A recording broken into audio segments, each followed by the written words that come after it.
सेना के जवानों की जान की कीमत पर अपनी तिजोरियां भरने वाले भ्रष्ट जनरलों के लोहे के किले में एक कुल्हाड़ी की तरह एक महिला जनरल का आगमन होता है।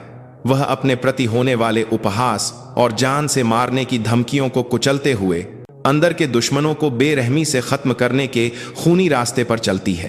अंत में सड़े हुए पाखंड को जलाकर राख कर देने के बाद उस राख के ढेर पर एक असली राक्षस के रूप में उभरी सेना की क्रूर दहाड़ गूंज उठती है।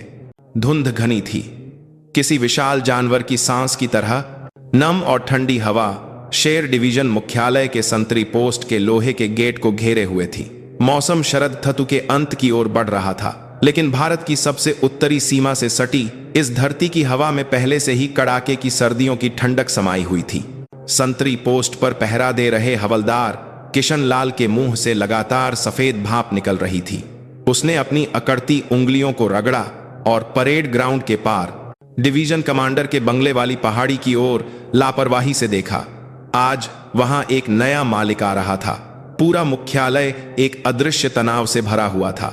यह एक नए कमांडिंग ऑफिसर के लिए सामान्य अपेक्षाओं और चिंताओं से कहीं ज्यादा जटिल और तीखा तनाव था। नई नियुक्त होने वाली डिवीजन कमांडर भारतीय सेना के इतिहास में पहली महिला कॉम्बैट डिवीजन कमांडर थीं, और वह भी किसी और जगह नहीं बल्कि दुश्मन के साथ आमने सामने खड़ी सबसे अग्रिम मोर्चे की शेर डिवीजन में। डिवीजन के chief of staff brigadier Ravi Sharma अपने दफ्तर की खिड़की के पास खड़े होकर सिगरेट का लंबा कश खींच रहे थे। उनकी भौहों के बीच गहरी शिकन थी। बाहर नई डिवीजन कमांडर के स्वागत की अंतिम तैयारियां जोरों पर थीं, लेकिन उनका मन बेहद बेचैन था। एक औरत डिवीजन कमांडर बनेगी, और वह भी शेर डिवीजन की। उन्होंने सुना था कि उनका मैदानी अनुभव बहुत ज्यादा है, लेकिन कागज पर लिखे करियर और इस कठोर सीमावर्ती मोर्चे की हकीकत में जमीन आसमान का फर्क था। क्या वह इस जंगली और गुस्सैल शेर को काबू कर पाएगी? सर, वो बस पहुंचने ही वाली हैं। ईडीसी की रिपोर्ट पर ब्रिगेडियर शर्मा ने सिगरेट का आखिरी गहरा कश लिया और उसे अपने जूते से कुचलकर बुझा दिया। उन्होंने अपनी वर्दी ठीक की और दफ्तर से बाहर निकल गए। कॉरिडोर से गुजरते हुए उन्हें दूसरे स्टाफ अधिकारियों की कानाफूसी हल्की सी सुनाई दे रही थी। उम्मीद से ज्यादा चिंता और सम्मान से ज्यादा जिज्ञासा से भरी प्रतीक्षा का माहौल था। तभी मुख्यालय के मुख्य द्वार के सामने एक काले रंग की कमांडिंग ऑफिसर की सेडान कार आकर रुकी। ड्राइवर ने फुर्ती से उतरकर पिछला दरवाजा खोला। सबकी निगाहें उस दरवाजे पर टिक गईं। सबसे पहले एक त्रुटिहीन रूप से सीधा कॉम्बैट बूट बाहर आया, फिर करीने से इस्त्री की हुई कॉम्बैट पैंट और एक मजबूत कमर दिखाई दी, और अंत में जब कार से उतरी शख्सियत पूरी तरह से सामने आई तो वहां कतार में खड़े अधिकारियों के बीच से एक धीमी सी आह निकल गई। नई Sher division commander major general Anjali Singh Rajput. वह उम्मीद से ज्यादा न तो छोटी थीं और न ही कमजोर, बल्कि उनके मजबूत कंधे और स्थिर मुद्रा दशकों की सैन्य सेवा में तपे हुए व्यक्ति के अनुभव को साफ दर्शा रहे थे। छोटे कटे हुए बाल 1 इंच भी बिखरे नहीं थे, और बिना मेकअप वाला चेहरा ठंडे तपे हुए स्टील जैसा था। लेकिन सबसे प्रभावशाली थीं उनकी आंखें, गहरी और ठंडी। वे आंखें कतार में खड़े हर अधिकारी के चेहरे को सिर्फ देख नहीं रही थीं, बल्कि उनकी आत्मा के आर पार झांक रही थीं। जय हिंद। मैं मेजर जनरल अंजलि सिंह राजपूत, आपकी नई डिवीजन कमांडर। एक धीमी लेकिन दमदार आवाज परेड ग्राउंड में गूंजी। आवाज में जरा भी हिचकिचाहट या बनावट नहीं थी। ब्रिगेडियर रवि शर्मा आगे बढ़े और सैल्यूट किया। जय हिंद मैम, मैं brigadier Ravi Sharma, chief of staff. आपकी नियुक्ति पर मैं आपका हार्दिक स्वागत करता हूं। शुक्रिया ब्रिगेडियर। अंजलि ने ब्रिगेडियर शर्मा का सैल्यूट स्वीकार किया और फिर सीधे उनकी आंखों में देखा। एक पल के लिए ब्रिगेडियर शर्मा को लगा कि वह नजरें चुरा लें। उस नजर में ऐसा भाव था मानो वह सब कुछ जानती हैं या सब कुछ जानकर ही रहेंगी। उन्होंने महसूस किया कि यह महिला कोई साधारण हस्ती नहीं है। डिवीजन कमांडर का पदभार ग्रहण समारोह संक्षिप्त लेकिन गरिमापूर्ण था। पूर्व डिवीजन कमांडर ने अपने विदाई भाषण में एकता और परंपरा पर विशेष जोर दिया। यह नई डिवीजन कमांडर के लिए एक मूक चेतावनी जैसा लग रहा था, लेकिन अंजलि बिना किसी भाव के मंच पर खड़ी होकर उनकी बातें सुनती रहीं। आखिरकार वह मंच पर आईं। परेड ग्राउंड में कतार में खड़े हजारों जवानों ने सांस रोककर उन्हें देखा। आज मैंने भारत के सबसे अग्रिम मोर्चे की रक्षा करने वाली शेर डिवीजन की कमान संभाली है। उनकी आवाज माइक के जरिए परेड ग्राउंड के कोने कोने तक फैल गई। मैं आप लोगों से बहुत सारे वादे नहीं करूंगी। मैं एक आरामदायक सैन्य जीवन का वादा नहीं करूंगी। नहीं, मैं यह कहूंगी कि हम एक आसान रास्ते पर चलेंगे। मैं सिर्फ एक चीज का वादा कर सकती हूं। अंजलि एक पल के लिए रुकी और परेड ग्राउंड में भरे हुए युवा चेहरों को धीरे धीरे देखा। उनकी आंखों में उन्होंने बेचैनी, जिज्ञासा और थोड़ी सी बगावत भी पढ़ ली। हम एक असली फौज बनेंगे, एक ऐसी फौज जो सिर्फ कागजों पर मौजूद नहीं है, बल्कि एक ऐसी फौज जो अभी इसी वक्त दुश्मन से लड़कर जीत सकती है। एक मजबूत लेकिन साथ ही मानवीय फौज, एक ऐसी फौज जहां आदेशों में जान हो और जो अपने जवानों के आंसू पोंछ सके। उस रास्ते पर मैं अपना सब कुछ दांव पर लगा दूंगी। भाषण छोटा था, लेकिन उसमें निहित वजन बिल्कुल भी हल्का नहीं था। कोई आकर्षक शब्दजाल नहीं था, लेकिन हर एक शब्द स्टील की तरह ठोस महसूस हो रहा था। पदभार ग्रहण समारोह के तुरंत बाद डिवीजन स्टाफ की बैठक बुलाई गई। एक विशाल अंडाकार मेज के चारों ओर हर विभाग के स्टाफ अधिकारी बैठे थे। Operations, intelligence, personal, logistics, division की हर नस को नियंत्रित करने वाले प्रमुख लोग। बैठक का माहौल अभी भी अजीब और भारी था। अंजलि मुख्य कुर्सी पर बैठी और चुपचाप हर स्टाफ अधिकारी द्वारा प्रस्तुत की गई स्थिति रिपोर्ट को देखने लगी। केवल कागज पलटने की आवाज ही खामोशी को तोड़ रही थी। काफी देर तक रिपोर्ट देखने के बाद आखिरकार उन्होंने मुंह खोला। क्वार्टर मास्टर, मनोनीत quartermaster colonel Vikram Rana अपनी जगह से उछलकर खड़े हो गए। वह एक अच्छे कद, काठी और मिलनसार चेहरे वाले व्यक्ति थे। शेर डिवीजन में 10 साल से ज्यादा समय से सेवारत होने के कारण उनकी गिनती पुराने और स्थापित अधिकारियों में होती थी। अफवाह थी कि डिवीजन में उनका प्रभाव चीफ ऑफ स्टाफ से भी ज्यादा है। उन्होंने आत्मविश्वास भरी मुस्कान के साथ जवाब दिया, जी ma'am. Colonel Vikram Rana reporting. Report के अनुसार हमारी डिवीजन की तेल आपूर्ति दर हमेशा 100% से ऊपर रहती है। बहुत बढ़िया, यह आपकी मेहरबानी है मैम। हम आपात स्थिति में तत्काल गतिशीलता सुनिश्चित करने के लिए हमेशा अपना सर्वश्रेष्ठ प्रयास करते हैं। कर्नल विक्रम राणा की आवाज में गर्व भरा था। उनके जवाब पर दूसरे स्टाफ अधिकारियों ने भी सहमति में सिर हिलाया, लेकिन अंजलि के चेहरे पर कोई बदलाव नहीं आया। उन्होंने रिपोर्ट से नजरें हटाए बिना फिर से पूछा, सच में हर महीने, हर हफ्ते, बिना किसी गलती के 100% से ज्यादा? जी मैम। अजीब बात है, जब मैं रक्षा मंत्रालय में तैनात थी तो मैंने जो पूरी सेना की औसत तेल आपूर्ति दर की जांच की थी वह मुश्किल से 95% थी, और उसमें भी पीछे की यूनिट्स का औसत शामिल था। लेकिन हमारी डिवीजन, जिसे इस दुर्गम पहाड़ी इलाके में हर बार तेल पहुंचाना पड़ता है, बिना किसी नुकसान या गलती के 100% से ज्यादा का आंकड़ा पार कर लेती है। यह तो किसी चमत्कार से कम नहीं है। बैठक का माहौल पल भर में ठंडा पड़ गया। कर्नल विक्रम राणा के चेहरे से मुस्कान गायब हो गई। यह हमारे लॉजिस्टिक्स विभाग के कर्मचारियों की दिन रात की मेहनत का नतीजा है मैम। सिर्फ मेहनत से असंभव को संभव नहीं बनाया जा सकता। कर्नल, कहीं आप भूतिया तेल बनाकर संख्या पूरी करने जैसी मेहनत की बात तो नहीं कर रहे हैं? अंजलि की आवाज अभी भी धीमी थी, लेकिन उसमें एक छुरी जैसी धार थी। कर्नल विक्रम राणा के माथे पर पसीने की हल्की बूंदें उभर आईं। मैम, आपका मतलब? मेरा मतलब है कि रिपोर्ट के लिए रिपोर्ट और कागजों के लिए कागजात अब से मेरे सामने से हटा दिए जाएं। मैं संख्याएं नहीं, हकीकत की रिपोर्ट चाहती हूं। समझ गए क्वार्टर मास्टर? जी समझ गया मैम। कर्नल विक्रम राणा ने बमुश्किल जवाब देते हुए अपनी जगह ली। उनका चेहरा सख्त हो गया था। बैठक में बैठे सभी स्टाफ अधिकारियों ने अपनी सांसें रोक ली।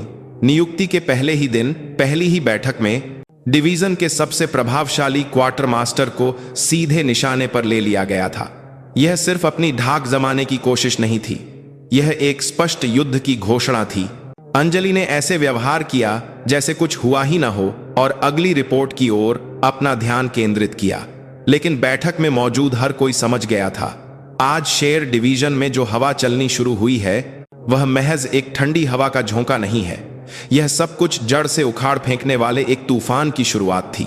पहली स्टाफ बैठक का असर बहुत बड़ा था। मेजर जनरल अंजलि सिंह राजपूत का तीखा प्रहार शेर डिवीजन नामक शांत झील में फेंके गए एक विशाल पत्थर की तरह था। सतह शांत दिख रही थी, लेकिन पानी के नीचे जटिल लहरें बेकाबू होकर फैल रही थीं। खासकर quartermaster colonel Vikram Rana का मिजाज खराब था। वह अपने दफ्तर में खिड़की से बाहर देखते हुए गुस्से को पी रहे थे। एक बाहर से आया पत्थर जमे हुए पत्थर को हटाने की हिम्मत कर रहा है, और वह भी एक स्कर्ट पहनने वाली औरत। उन्होंने शर्म और गुस्से से अपने होंठ काट लिए। पिछले 10 सालों में उन्होंने शेर डिवीजन में जो अपना साम्राज्य खड़ा किया था, वह बहुत मजबूत था। डिवीजन का सारा सामान उनके हाथ से होकर गुजरता था, और इस प्रक्रिया में जो भी ऊपर की कमाई होती थी, उससे उनकी जेबें भरती थीं और उनके संपर्क मजबूत होते थे। ऊंचे पदों पर बैठे कुछ लोग उनका बचाव करते थे, और निचले पदों पर बैठे कुछ लोग उनके फेंके हुए टुकड़ों को खाकर वफादारी की कस्में खाते थे। यही वह सेना थी जिसे वह जानते थे, और यही दुनिया में जीने का उनका तरीका था। सर, लॉजिस्टिक्स विभाग के आपूर्ति प्रमुख मेजर यूनुस ने सावधानी से दरवाजा खोला। उनके चेहरे पर चिंता साफ झलक रही थी। नई कमांडर साधारण नहीं है। उन्होंने सिर्फ तेल ही नहीं, बल्कि वर्दी, राशन और यहां तक कि निर्माण सामग्री की सूची का भी मिलान करने का आदेश दिया है। चुप रहो, विक्रम राणा गुर्राए। उनकी आंखें गुस्से से लाल हो रही थीं। इतनी घबराहट मत दिखाओ। वह अभी अभी आई एक नौसिखिया है। वह क्या जानती है? कुछ कागजात देखकर वह खुद को होशियार समझ रही है। उसे अंदाजा भी नहीं होगा कि असल में यहां काम कैसे होता है। लेकिन सर, माहौल गंभीर है। ऐसा लगता है जैसे वह पहले से ही कुछ करने का इरादा लेकर आई हैं। इरादा? ठीक है, उसे करने दो जो वह करना चाहती है। विक्रम राणा ने अपनी मेज की दराज खोली और एक मोटी फाइल निकाली। यह पिछले कुछ सालों में डिवीजन के प्रमुख निर्माण कार्यों और सामानों के अनुबंधों का गुप्त बही खाता था। यह उनके साम्राज्य का नक्शा था, और साथ ही उनकी दुखती रग भी, जो उनकी गर्दन पर तलवार लटका सकती थी। उन्होंने बही खाते के पन्ने पलटते हुए एक कुटिल मुस्कान दी।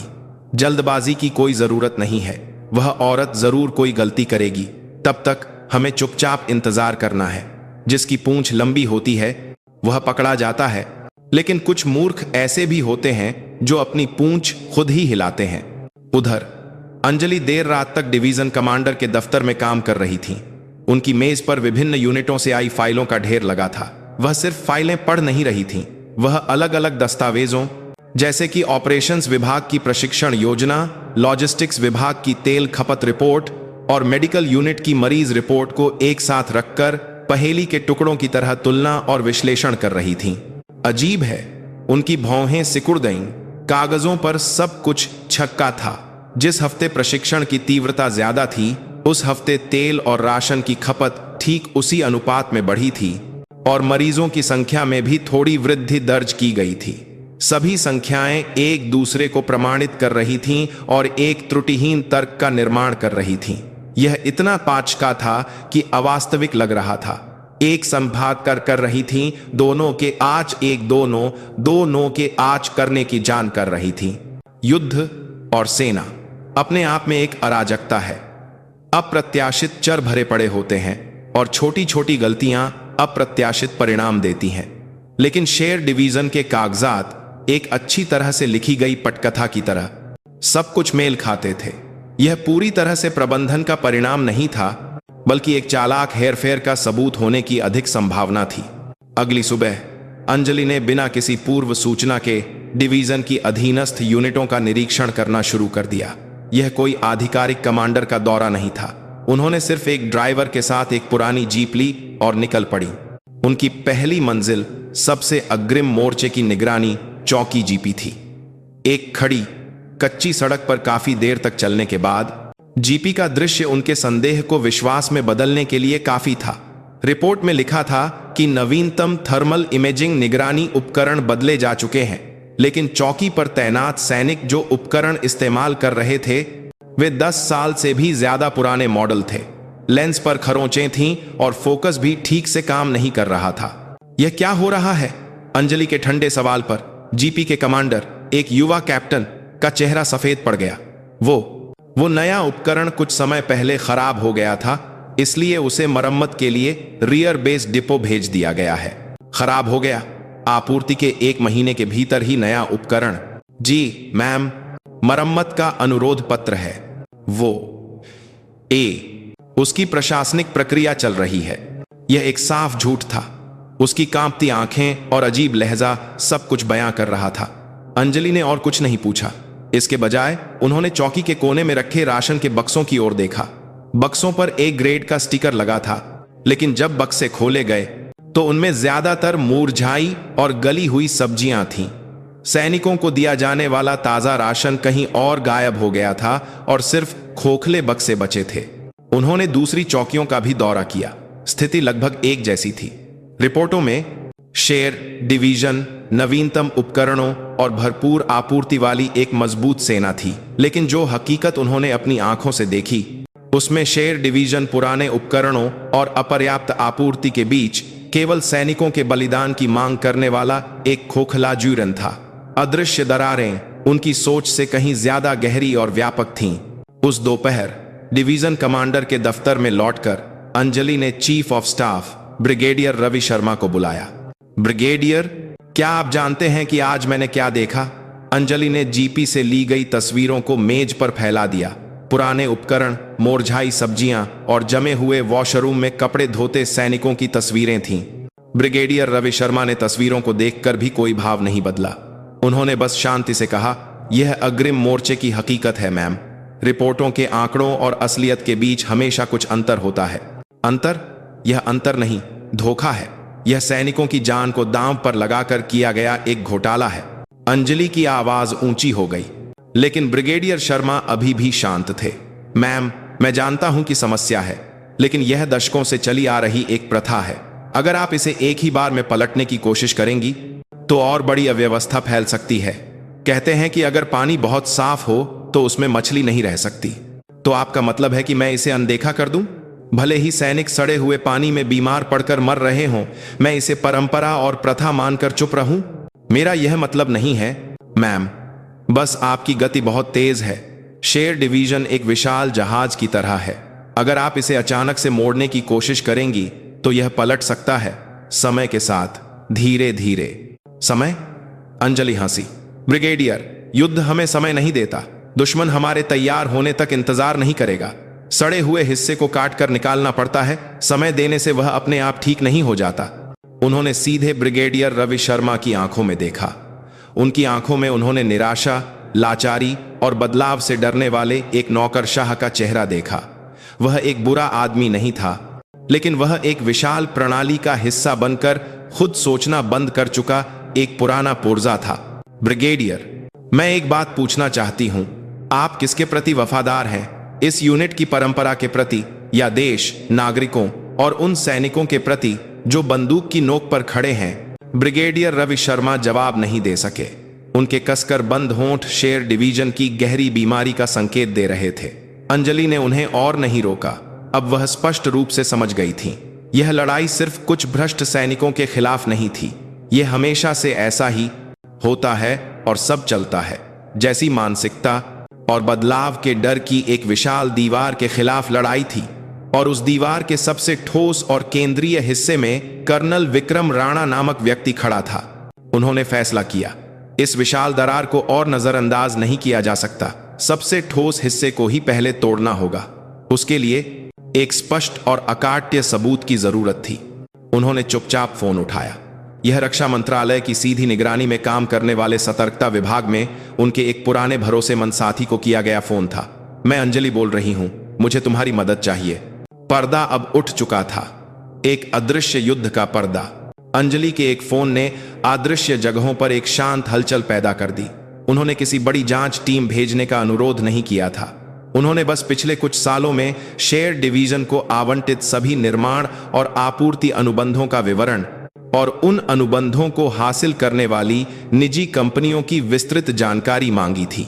बाहर से यह एक सामान्य कामकाज की समीक्षा प्रक्रिया लग रही थी, लेकिन उनका असली लक्ष्य कुछ और था। हर रात वह डिवीजन कमांडर के दफ्तर को एक विशाल ऑपरेशन रूम में बदल देती थी। एक दीवार पर शेर डिवीजन का विस्तृत नक्शा लगा था और दूसरी दीवार पर एक जटिल व्यक्तिगत संबंधों का चार्ट बनना शुरू हो गया था। केंद्र में स्वाभाविक रूप से quartermaster colonel Vikram Rana थे और उनसे मकड़ी के जाले की तरह रेखाएं निकल रही थीं। कुछ विशेष निर्माण कंपनियां, कुछ विशेष सैन्य आपूर्तिकर्ता और यहां तक कि डिवीजन के भीतर अन्य यूनिटों के अधिकारी भी अंजलि ने रक्षा मंत्रालय से मिले डेटा और डिवीजन की आंतरिक रिपोर्टों का रात भर मिलान करते हुए उस मकड़ी के जाले के कनेक्शन को एक एक करके खोजना शुरू किया। एक विशेष परियोजना जो कि निजी निवेश से बैरकों के निर्माण की थी, पर उनकी नजर एक फाइल पर रुक गई। यह कुछ साल पहले बड़े पैमाने पर की गई बैरक सुधार परियोजना थी। पुरानी और तंग बैरकों को तोड़कर होटल जैसी आरामदायक नई बैरक बनाने के नाम पर भारी बजट आवंटित किया गया था। शेर डिवीजन ने भी कई नई बैरकें बनवाई थीं और इसका प्रभारी स्वाभाविक रूप से उस समय भी लॉजिस्टिक्स क्षेत्र के सबसे शक्तिशाली व्यक्ति विक्रम राणा थे। कागजों पर सब कुछ कौमी था। प्रतिस्पर्धी बोली के माध्यम से सबसे कम कीमत की पेशकश करने वाली भारत कंस्ट्रक्शन नामक कंपनी को चुना गया था और निर्माण कार्य समय पर बिना किसी बाधा के पूरा हो गया था। लेकिन जब अंजलि ने रक्षा मंत्रालय के डेटा से इसका मिलान किया तो एक अजीब बात सामने आई। भारत कंस्ट्रक्शन बोली से ठीक पहले बनाई गई एक कागजी कंपनी के समान थी और उस कंपनी का मालिक कर्नल विक्रम राणा का एक दूर का रिश्तेदार था। निर्णायक रूप से निर्माण में इस्तेमाल किए गए सरिया और सीमेंट की गुणवत्ता मूल डिजाइन में निर्दिष्ट गुणवत्ता से एक स्तर नीचे, यानी सस्ते माल की थी। मिल गया। अंजलि की आंखें चमक उठीं। यह सिर्फ एक घटिया निर्माण नहीं था, यह शुरू से ही योजनाबद्ध एक विशाल धोखाधड़ी थी।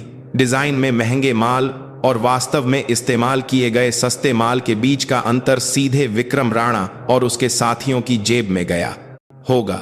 सैनिक बाहर से चमकदार लेकिन अंदर से घटिया इमारतों में सो रहे थे। अगर सबसे खराब स्थिति में कोई बमबारी होती तो ये इमारतें सैनिकों को बचाने वाला किला नहीं बल्कि उन्हें दफनाने वाली विशाल कब्रें बन जाती। अब सबूत पकड़ना था। सिर्फ कागजी सबूतों से उस चालाक सांप की पूंछ नहीं काटी जा सकती थी। एक भौतिक सबूत, एक ऐसा सबूत जिसे कोई भी इनकार न कर सके कि जरूरत थी। उन्होंने चुपचाप ऑपरेशंस ऑफिसर को बुलाया। Operations officer colonel Ishant Verma एक शांत लेकिन सिद्धांतों का पालन करने वाले व्यक्ति थे। अंजलि यह जान चुकी थी कि वह विक्रम राणा के गुट के नहीं है। कर्नल वर्मा, इस सप्ताह के अंत में सभी यूनिटों के लिए एक प्रशिक्षण अभ्यास की योजना है ना? जी मैम, सामरिक सड़क सुरक्षा और मोर्चाबंदी का अभ्यास है। ठीक है, प्रशिक्षण योजना में थोड़ा बदलाव करो। 7वीं रेजिमेंट की दूसरी बटालियन के सैनिकों को नई बनी बैरकों के पीछे की पहाड़ी पर एक नया संचार रिले स्टेशन स्थापित करने के लिए मोर्चाबंदी का काम करने का आदेश दो, जितना हो सके तेजी से और गुप्त रूप से। कर्नल ईशांत वर्मा की आंखों में आश्चर्य था। संचार रिले स्टेशन, ऐसी एकांत जगह पर, और वह भी बैरकों के ठीक पीछे, यह सामरिक रूप से कोई मायने नहीं रखता। जैसा मैंने कहा है वैसा करो। यह एक प्रशिक्षण नहीं, एक ऑपरेशन है। सुरक्षा का विशेष ध्यान रखना और काम शुरू होते ही मुझे सीधे रिपोर्ट करना। अंजलि के दृढ़ स्वर को सुनकर कर्नल वर्मा ने और कुछ नहीं पूछा। उन्होंने बस चुपचाप सैल्यूट किया और दफ्तर से चले गए। सप्ताहांत की सुबह प्रशिक्षण शुरू होने का सायरन बजा। जबकि ज्यादातर यूनिटें निर्धारित प्रशिक्षण क्षेत्रों की ओर बढ़ रही थीं, 7वीं रेजिमेंट की दूसरी बटालियन चुपचाप बैरकों के पीछे की पहाड़ी की ओर बढ़ी। सैनिक हैरान थे, लेकिन आदेश के अनुसार फावड़ों और कुदालों से जमीन खोदना शुरू कर दिया। अंजलि अपने दफ्तर में रेडियो की आवाज पर कान लगाए हुए थीं। उनका लक्ष्य जमीन खोदना नहीं था, वह कर्नल विक्रम राणा की प्रतिक्रिया का इंतजार कर रही थीं। जब कोई उनके भ्रष्टाचार के दबे हुए पंडोरा बॉक्स के ठीक बगल में जमीन खोदना शुरू करे तो क्या वह चुप रह पाएगा? उनका अनुमान सही निकला। दोपहर का भोजन होने से पहले ही कर्नल विक्रम राणा लगभग दौड़ते हुए, हांफते हुए डिवीजन कमांडर के दफ्तर का दरवाजा खोलकर अंदर आए। उनके चेहरे पर सामान्य धूर्त मुस्कान की जगह घबराहट और गुस्सा था। मैम, यह सब क्या हो रहा है? प्रशिक्षण योजना में भी नहीं है। उस मोर्चाबंदी का काम आप वहां क्यों करवा रही हैं? अंजलि कुर्सी पर पीछे की ओर झुककर शांति से उसे देखने लगी।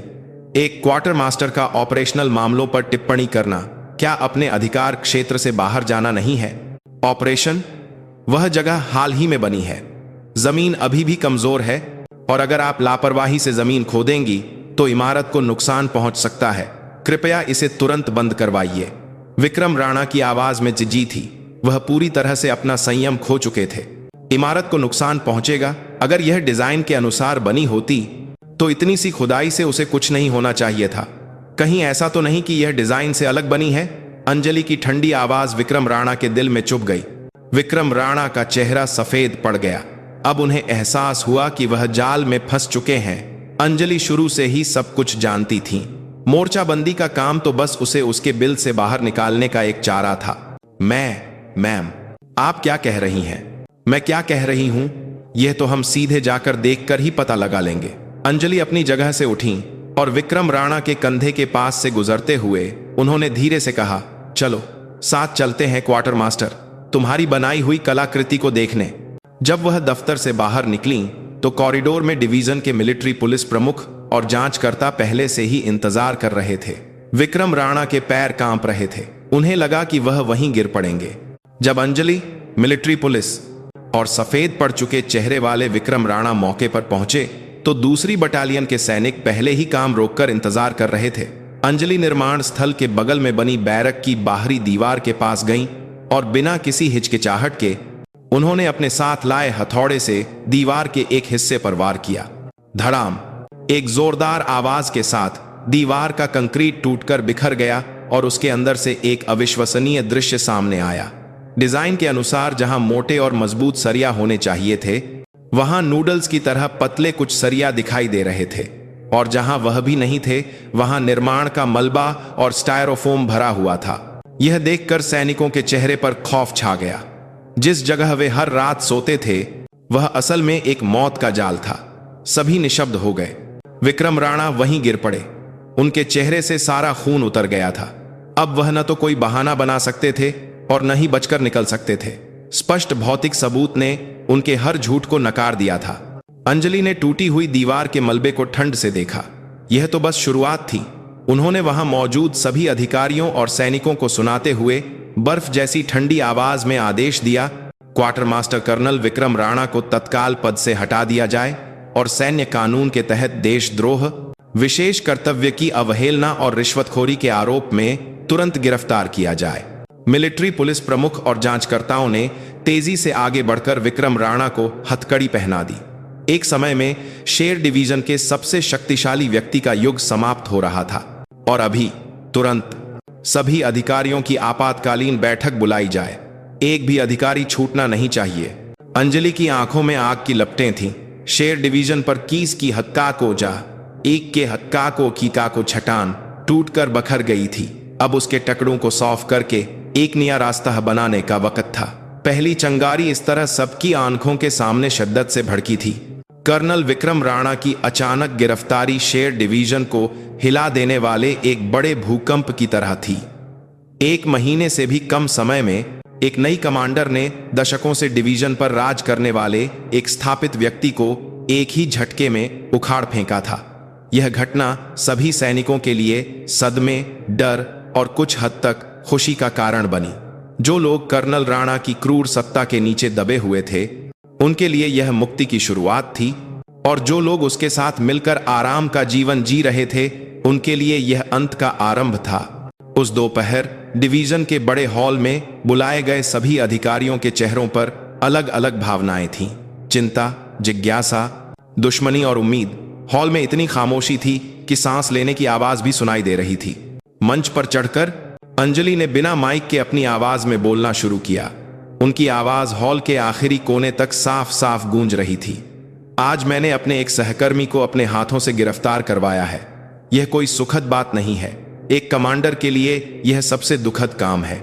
लेकिन अगर सड़ी हुई टहनी को नहीं काटा गया तो पूरा पेड़ मर जाता है। मैं हमारे शेर डिवीजन रूपी इस पेड़ को जड़ से सड़ते हुए नहीं देख सकती थी। उन्होंने हॉल में भरे अधिकारियों की आंखों में एक एक करके देखते हुए अपनी बात जारी रखी। मैं आप सबसे पूछना चाहती हूं, आपकी इस वर्दी का क्या मतलब है? आपके कंधों पर लगे इन सितारों का वजन किस लिए है?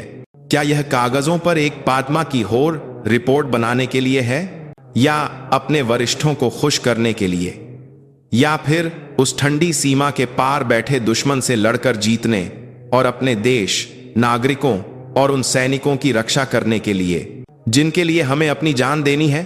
उनकी आवाज में एक तलवार जैसी धार और एक भट्टी जैसी गर्मी थी।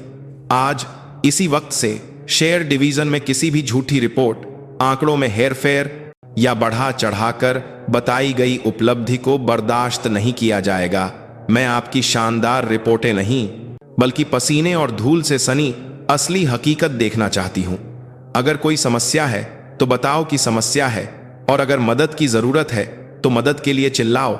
यह एक कमांडर के लिए शर्म की बात नहीं, बल्कि असली साहस है। मैं फिर से कहती हूं, हम एक असली फौज बनेंगे। क्या आप मेरे साथ चलेंगे? भाषण खत्म होने के बाद हॉल में कुछ देर तक सन्नाटा छाया रहा। फिर पीछे की ओर बैठे युवा अधिकारियों की तरफ से तालियों की गड़गड़ाहट शुरू हुई। पहले तो यह एक झिझक भरी आवाज थी, लेकिन धीरे धीरे यह पूरे हॉल में फैलकर एक गर्जना बन गई। यह उन खामोश आवाजों का विस्फोट था जो बदलाव के लिए तरस रही थीं। लेकिन हर कोई ताली नहीं बजा रहा था। आगे की सीटों पर बैठे कुछ वरिष्ठ अधिकारी, खासकर जो विक्रम राणा के करीबी थे, उनके चेहरे पत्थर की तरह सख्त थे। उनकी आंखों में सम्मान नहीं, बल्कि गहरा अविश्वास और दुश्मनी थी। उस रात से एक अदृश्य जवाबी हमला शुरू हो गया। अंजलि की मेज पर गुमनाम शिकायतों के ढेर लगने लगे। रक्षा मंत्रालय और सेना मुख्यालय में भी इसी तरह की शिकायतें पहुंचने लगीं। उनका कंटेन्यू चालाक और दुर्भावनापूर्ण था। नई डिवीजन कमांडर के मनमाने रवैये से कमांड का ढांचा टूट रहा है। एक महिला कमांडर की भावनात्मक नेतृत्व शैली अधिकारियों का मनोबल गिरा रही है। कर्नल विक्रम राणा की गिरफ्तारी प्रदर्शन के दबाव में की गई एक जल्दबाजी की जांच है, और यह यूनिट की एकता को गंभीर रूप से नुकसान पहुंचा रही है। इस तरह के आरोप, जो सच और झूठ का एक चालाक मिश्रण थे, लगाए जा रहे थे। विक्रम राणा का बनाया हुआ मकड़ी का जाला उसके जाने के बाद भी सक्रिय था। जिन बाहरी कंपनियों को उसका संरक्षण प्राप्त था, वे दबाव बनाने लगीं, और जिन वरिष्ठ अधिकारियों ने उससे रिश्वत ली थी, वे गुमनाम नामों के पीछे छिपकर अंजलि को परेशान करने लगे। Chief of staff brigadier Ravi Sharma ने सावधानी से उनके दफ्तर में आकर रिपोर्ट दी। मैम, सेना मुख्यालय के सतर्कता विभाग से फोन आया था। कर्नल राणा के मामले के संबंध में आपकी कमांड शैली के खिलाफ कई शिकायतें दर्ज की गई हैं। उनका कहना है कि जल्द ही तथ्य खोज के लिए एक जांच टीम आ सकती है। उनकी आवाज में चिंता थी। यह स्पष्ट रूप से विक्रम राणा के गुट का जवाबी हमला था। वे अंजलि को एक समस्या पैदा करने वाली, अशांति फैलाने वाली कमांडर के रूप में बदनाम करके उसे अलग थलग करना चाहते थे। मुझे इसका अंदेशा था, अंजलि ने शांति से जवाब दिया। उनकी आंखों में कोई घबराहट नहीं थी। सांप का सिर काटने के बाद भी वह कुछ देर तक फड़फड़ाता है। उसे जड़ से उखाड़ने में और समय लगेगा। लेकिन स्थिति उनकी उम्मीद से ज्यादा जटिल हो गई। विक्रम राणा के बचे हुए लोग सिर्फ शिकायतें भेजने तक ही सीमित नहीं रहे, बल्कि वे डिवीजन के काम में चालाकी से बाधा डालने लगे। अचानक महत्वपूर्ण प्रशासनिक फाइलें गायब हो जाती, या ऑपरेशनल ट्रेनिंग के लिए आवश्यक उपकरण मरम्मत के अधीन बता दी जाते। यह एक छोटी लेकिन लगातार चलने वाली तोड़फोड़ थी। वे यह साबित करना चाहते थे कि अंजलि के सुधारों से कोई नतीजा नहीं निकल रहा है, बल्कि यूनिट की दक्षता और कम हो रही है। एक शाम अंजलि अपने शांत दफ्तर में गहरे अकेलेपन से घिर गईं। डिवीजन कमांडर का पद हजारों लोगों पर हुक्म चलाने वाला था, लेकिन साथ ही यह सबसे अकेला पद भी था। जिन कई अधिकारियों और सैनिकों ने उनके सुधारों का स्वागत किया था, वे भी दुश्मनों की चालाक बाधाओं के सामने चुप थे। अभी तक कोई भी खुलकर उनके पक्ष में खड़ा होने को तैयार नहीं था। उन्होंने खिड़की के बाहर के अंधेरे को देखा। दूर सैनिकों की बैरकों से रोशनी आ रही थी, जिनकी रक्षा के लिए मैंने यह सब शुरू किया। क्या मैं सही रास्ते पर हूं? क्या मैं बहुत ज्यादा दुश्मन बना रही हूं? एक पल के लिए, बहुत ही छोटे पल के लिए, उनके मन में संदेह घर कर गया। तभी उनकी मेज पर रखे एक अनजान उपकरण पर उनकी नजर पड़ी। यह कमांडर डायरेक्ट चैनल था, जिसे उन्होंने पदभार संभालने के तुरंत बाद स्थापित करने का आदेश दिया था। यह एक गुमनाम संचार चैनल था, जिसके माध्यम से सैनिक अपना नाम और रैंक बताए बिना केवल अपने सर्विस नंबर का उपयोग करके सीधे कमांडर से अपनी शिकायतें या सुझाव दे सकते थे। अब तक कुछ छोटे सुझावों के अलावा कोई खास संदेश नहीं आया था। लेकिन ठीक उसी पल डायरेक्ट चैनल टर्मिनल से एक छोटी सी बीप के साथ एक संदेश प्राप्त होने का संकेत देने वाली रोशनी झपकी। अंजलि धीरे धीरे टर्मिनल के पास गई और संदेश को देखा। वहां एक छोटा लेकिन डेजेस्पेरे से भरा वाक्य लिखा था। जय हिंद, सिपाही अर्जुन कुमार। मेरे घुटने में बहुत दर्द है, चलना भी मुश्किल है, लेकिन मेडिकल यूनिट वाले कहते हैं कि मैं बहाना बना रहा हूं। कृपया मेरी मदद करें मैम। उस छोटे से वाक्य को पढ़ते ही अंजलि की आंखें फिर से ठंडी और कठोर हो गईं। हाँ, वह भूल रही थीं। वह असली कारण भूल रही थीं जिसके लिए उन्हें लड़ना था, वह असली चीज जिसे उन्हें बचाना था। यह गुमनाम शिकायतें भेजने वाले कायर साये नहीं थे, बल्कि इस तरह दर्द में कराहने वाले गुमनाम सैनिक थे। संदेह का कोहरा छंट गया और उनके दिल में फिर से एक गर्म आग जल उठी। अदृश्य जवाबी हमले से विचलित होने का समय नहीं था। अभी एक सैनिक को उनकी मदद की जरूरत थी। ब्रिगेडियर, तुरंत मेडिकल यूनिट के प्रमुख को मेरे दफ्तर में बुलाओ और सिपाही अर्जुन कुमार, इस सैनिक की यूनिट और पहचान का पता लगाकर मुझे रिपोर्ट करो, तुरंत। उनकी आवाज ने रात की खामोशी को तोड़ दिया और पूरे मुख्यालय में गूंज उठी। अदृश्य दुश्मनों का जवाबी हमला जारी रहेगा, लेकिन अब अंजलि के पास पीछे न हटने का एक और कारण था। वह अब अकेली नहीं थी। एक पीड़ित सैनिक की आवाज ने उनके साथ मिलकर लड़ना शुरू कर दिया था। सिपाही अर्जुन कुमार को अपनी यूनिट में आए अभी मुश्किल से 2 महीने हुए थे। सेना में भर्ती होने से पहले वह कॉलेज में फुटबॉल खेलते समय अपने घुटने की लिगामेंट में चोट खा चुका था। ठीक होने का प्रमाण पत्र लेकर वह सेना में भर्ती हुआ था, लेकिन नए माहौल और कठिन प्रशिक्षण के कारण दबा हुआ दर्द फिर से उभर आया था। शुरू में यह हल्का दर्द था, लेकिन समय के साथ यह इतना बढ़ गया कि रात को सोना भी मुश्किल हो गया। उसने अपने वरिष्ठों और सेक्शन कमांडर से शिकायत की, लेकिन जवाब में उसे ठंडी निगाहें और इतना दर्द तो सबको होता है जैसे ताने ही मिले। बड़ी मुश्किल से वह डिवीजन के मेडिकल यूनिट पहुंचा, लेकिन वहां भी स्थिति वैसी ही थी। सैन्य डॉक्टर ने उसके घुटने को बस कुछ बार दबाकर देखा, एक एक्सरे लिया और कोई असामान्यता नहीं की। रिपोर्ट के साथ कुछ दर्द निवारक गोलियां दे दी। साथ में यह अपमानजनक टिप्पणी भी की कि तुम्हारी मानसिक शक्ति कमजोर है, बहाने बनाना बंद करो। अर्जुन निराश हो गया।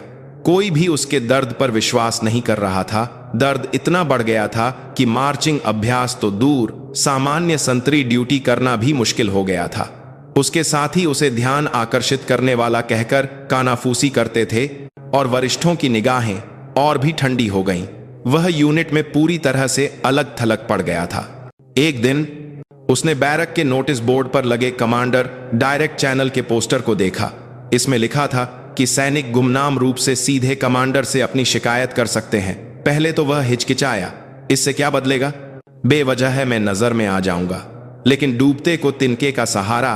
उसने उस रात जब सब सो गए तो चुपके से ऑफिस के कंप्यूटर पर बैठकर कांपते हाथों से अपना सर्विस नंबर और एक छोटा सा संदेश टाइप किया, कृपया मेरी मदद करें मैम। उसे बिल्कुल भी अंदाजा नहीं था कि उस संदेश का क्या असर होने वाला है। अगली सुबह अर्जुन की कंपनी में कमांडर के सीधे सहायक एडीसी एक जीप में पहुंचे। कंपनी कमांडर और सूबेदार मेजर घबराकर भागे भागे आए। कमांडर के एडीसी का एक सामान्य कंपनी में सीधे आना आसमान से तारे तोड़ने जैसा था। एडीसी ने बिना कोई और बात किए सिपाही अर्जुन कुमार को बुलाया। फिर कंपनी कमांडर और अन्य सभी अधिकारियों को हटाकर उन्होंने अर्जुन के साथ अकेले में बात की। सिपाही अर्जुन कुमार, मुझे कमांडर ने भेजा है, कल डायरेक्ट चैनल पर भेजा गया संदेश सच है? अर्जुन डर के मारे बस सिर हिला सका। उसे डर था कि कहीं उसे कोई सजा न मिले, लेकिन एडीसी की आवाज अप्रत्याशित रूप से नरम थी। डरो मत, कमांडर ने तुम्हारी स्थिति का सही पता लगाने और आवश्यक कार्रवाई करने का आदेश दिया है। अब मैं जो भी पूछूं उसका बस ईमानदारी से जवाब देना। तब जाकर अर्जुन ने हिम्मत जुटाई और अपनी स्थिति के बारे में बताना शुरू किया। पहली बार जब उसके घुटने में चोट लगी थी, तब से लेकर यूनिट में आने के बाद दर्द बढ़ने की प्रक्रिया और मेडिकल यूनिट में उसके साथ हुए बुरे बर्ताव तक, उसकी आवाज धीरे धीरे रोने और चीख में बदल गई। लंबे समय से दबी हुई उसकी पीड़ा एक साथ बाहर आ गई थी। एडीसी ने उसकी हर बात को ध्यान से सुना और नोट किया। बातचीत खत्म होने के बाद एडीसी ने अर्जुन के कंधे पर थपथपाते हुए कहा, तुमने बहुत सहा, अब चिंता मत करो, आज तुम सभी प्रशिक्षणों से बाहर रहोगे और कल सुबह हम फिर से डिवीजन के मेडिकल यूनिट चलेंगे। मैं तुम्हारे साथ चलूंगा। उसी समय डिवीजन कमांडर के दफ्तर में माहौल बर्फ जैसा ठंडा था। अंजलि के सामने डिवीजन के मेडिकल प्रमुख लेफ्टिनेंट कर्नल सुबोध गुप्ता कांपते हुए खड़े थे। उनका चेहरा कागज की तरह सफेद था। कर्नल गुप्ता, मेरा मानना है कि एक सैन्य डॉक्टर सिर्फ एक डॉक्टर नहीं, बल्कि युद्ध क्षमता को बनाए रखने वाला एक प्रमुख कमांडर होता है, क्योंकि हर एक सैनिक का स्वास्थ्य ही हमारी यूनिट की युद्ध क्षमता है। क्या मैं गलत कह रही हूं? नहीं मैम। तो फिर दर्द की शिकायत करने वाले एक सैनिक को मानसिक रूप से कमजोर कहकर अपमानित करना और विस्तृत जांच किए बिना उसे बहानेबाज करार देना, क्या यह युद्ध क्षमता को बनाए रखने वाले कमांडर का रवैया है? वो सिपाही अर्जुन के मामले में एक्सरे में कोई खास बात नहीं थी, इसलिए एक्सरे से लिगामेंट या कार्टिलेज की चोट का पता कैसे चलता है? सामान्य ज्ञान कहता है कि एमआरआई करवाना चाहिए था। नहीं, या हमारी डिवीजन की एमआरआई मशीन सिर्फ सजावट के लिए है? अंजलि की मेज पर अर्जुन के मेडिकल रिकॉर्ड के साथ डिवीजन मेडिकल यूनिट की एमआरआई मशीन के उपयोग की स्थिति रिपोर्ट भी रखी थी। रिपोर्ट के अनुसार नवीनतम एमआरआई मशीन का पिछले कुछ महीनों में एक बार भी इस्तेमाल नहीं किया गया था, रखरखाव के नाम पर। जवाब दो कर्नल गुप्ता, सैनिकों की विस्तृत जांच के लिए लाई गई यह अत्याधुनिक मशीन धूल क्यों खा रही है? क्या तुम्हारे पास इसे चलाने की क्षमता नहीं है, या इसे चलाना तुम्हें बोझ लगता था? लेफ्टिनेंट कर्नल सुबोध गुप्ता कुछ नहीं बोल सके। उनके होंठ बस कांप रहे थे। उन्होंने अंजलि की आंखों में देखकर समझ लिया था कि वह पकड़े जा चुके हैं। उन्होंने जटिल मशीन को चलाने और रिपोर्ट पढ़ने के झंझट से बचने के लिए और बहानेबाजी के पूर्वाग्रह के कारण अपने सबसे बुनियादी कर्तव्य की भी उपेक्षा की थी। तुरंत सिपाही अर्जुन को एक निजी अस्पताल में स्थानांतरित करने की व्यवस्था करो। उसे घुटने के सबसे अच्छे विशेषज्ञ से इलाज दिलवाओ। सारा खर्च डिवीजन कमांडर के फंड से मैं खुद भुगतान करूंगी। और कर्नल गुप्ता, तुम्हें आज से तुम्हारे पद से हटाया जाता है। जो व्यक्ति एक सैन्य डॉक्टर होने के लायक नहीं है, उसे मैं अपने सैनिकों की जान नहीं सौंप सकती। अंजलि का आदेश किसी फैसले की तरह था। लेफ्टिनेंट कर्नल सुबोध गुप्ता वहीं गिर पड़े। अगले दिन कमांडर के एडीसी के साथ निजी अस्पताल पहुंचे। अर्जुन की विस्तृत जांच में मेनिस्कस टियर घुटने की गद्दी का फटना का पता चला। यह एक गंभीर स्थिति थी और अगर तुरंत ऑपरेशन नहीं किया जाता तो वह जीवन भर लंगड़ा सकता था। सच सामने आ गया था। यह घटना बिजली की तरह पूरी डिवीजन में फैल गई। एक गुमनाम संदेश से शुरू हुआ बदलाव, कमांडर का व्यक्तिगत रूप से एक साधारण सिपाही के अन्याय को दूर करना और एक गैर जिम्मेदार मेडिकल प्रमुख को तुरंत बर्खास्त करने की कहानी सैनिकों के बीच एक किंवदंती की तरह फैल गई। अब तक शिकायत करने से कुछ नहीं होता कि निराशा और अविश्वास से भरे बैरकों के माहौल में एक छोटी सी दरार पड़ने लगी थी। कुछ दिनों बाद सफलतापूर्वक ऑपरेशन करवाकर यूनिट में लौटे अर्जुन को अंजलि ने अपने दफ्तर में बुलाया। वह बेहद घबराया हुआ विशाल दफ्तर की दहलीज पार कर रहा था। अंजलि ने उसे एक सख्त चेहरे की बजाय एक नरम मुस्कान के साथ स्वागत किया। अब तबीयत कैसी है सिपाही? ठीक हूं मैम, आपका बहुत बहुत धन्यवाद। मैम, अर्जुन की आंखों में आंसू भर आए थे। धन्यवाद की जरूरत नहीं है, मैंने बस अपना कर्तव्य निभाया है। बल्कि मुझे खेद है, एक कमांडर के रूप में मैं यह पहले नहीं जान पाई कि मेरा एक सैनिक इतने दर्द में है। अंजलि अपनी जगह से उठी और अर्जुन के पास गईं और फिर उसके कंधे पर धीरे से हाथ रखकर बोली, सिपाही अर्जुन, भविष्य में हमारी यूनिट में तुम्हारे जैसा अन्याय किसी भी सैनिक के साथ नहीं होना चाहिए। इसके लिए मुझे तुम्हारी मदद चाहिए। आगे से अकेले में मत सहना। जब भी कुछ गलत या अन्यायपूर्ण देखो तो सीधे मुझे बताना। डायरेक्ट चैनल हमेशा खुला रहेगा। तुम्हारी छोटी सी हिम्मत हमारी पूरी यूनिट को बदल सकती है। अर्जुन ने गर्म आंसू बहाते हुए सिर झुका लिया। उसे एहसास हुआ, यह महिला कमांडर सिर्फ हुक्म चलाने वाली नहीं, बल्कि सच्चे दिल से सैनिकों की परवाह करने वाली और उनके दर्द को समझने वाली इंसान थी। उस दिन के बाद कमांडर डायरेक्ट चैनल कभी शांत नहीं रहा। शुरू में राशन की समस्या, पुरानी सुविधाओं की समस्या जैसे छोटे मोटे सुझाव आते थे, लेकिन धीरे धीरे प्रशिक्षण के तरीकों की अक्षमता, अधिकारियों के अनुचित निर्देश जैसे बैरक संस्कृति के मूल में चोट करने वाली आवाजें उठने लगीं। अंजलि ने हर एक आवाज को सुना और एक एक करके तेजी से और सटीकता से समस्याओं को हल किया। वह अब और अकेली नहीं थी। हजारों सैनिक उनकी आंखें और कान बनकर शेर डिवीजन के सबसे अंधेरे और गहरे कोनों तक रोशनी पहुंचाने लगे थे। एक सैनिक के आंसू एक बड़े सुधार की नदी बनकर बहने लगे थे। सैनिकों के विश्वास रूपी शक्तिशाली हथियार से लैस होकर अंजलि के सुधारों ने गति पकड़ ली। कमांडर डायरेक्ट चैनल के माध्यम से आने वाली जीवंत जानकारी उनके लिए शेर डिवीजन की असलियत को बारीकी से दिखाने वाले एक माइक्रोस्कोप की तरह थी। राशन की गुणवत्ता में उल्लेखनीय सुधार हुआ। पुराने लॉकर और बिस्तर बदले गए और सर्दियों से पहले गर्म कपड़े जल्दी ही वितरित कर दिए गए। सैनिकों के चेहरे पर खुशी थी और बैरकों में एक नई ऊर्जा का संचार हो रहा था। लेकिन अंजलि जानती थी, यह बदलाव तो बस शुरुआत है। सेना का असली सार उसकी युद्ध क्षमता में है और युद्ध क्षमता का मूल प्रशिक्षण है। उन्होंने अब शेर डिवीजन की सबसे बुनियादी समस्या यानी दिखावे के प्रशिक्षण पर प्रहार करने का फैसला किया।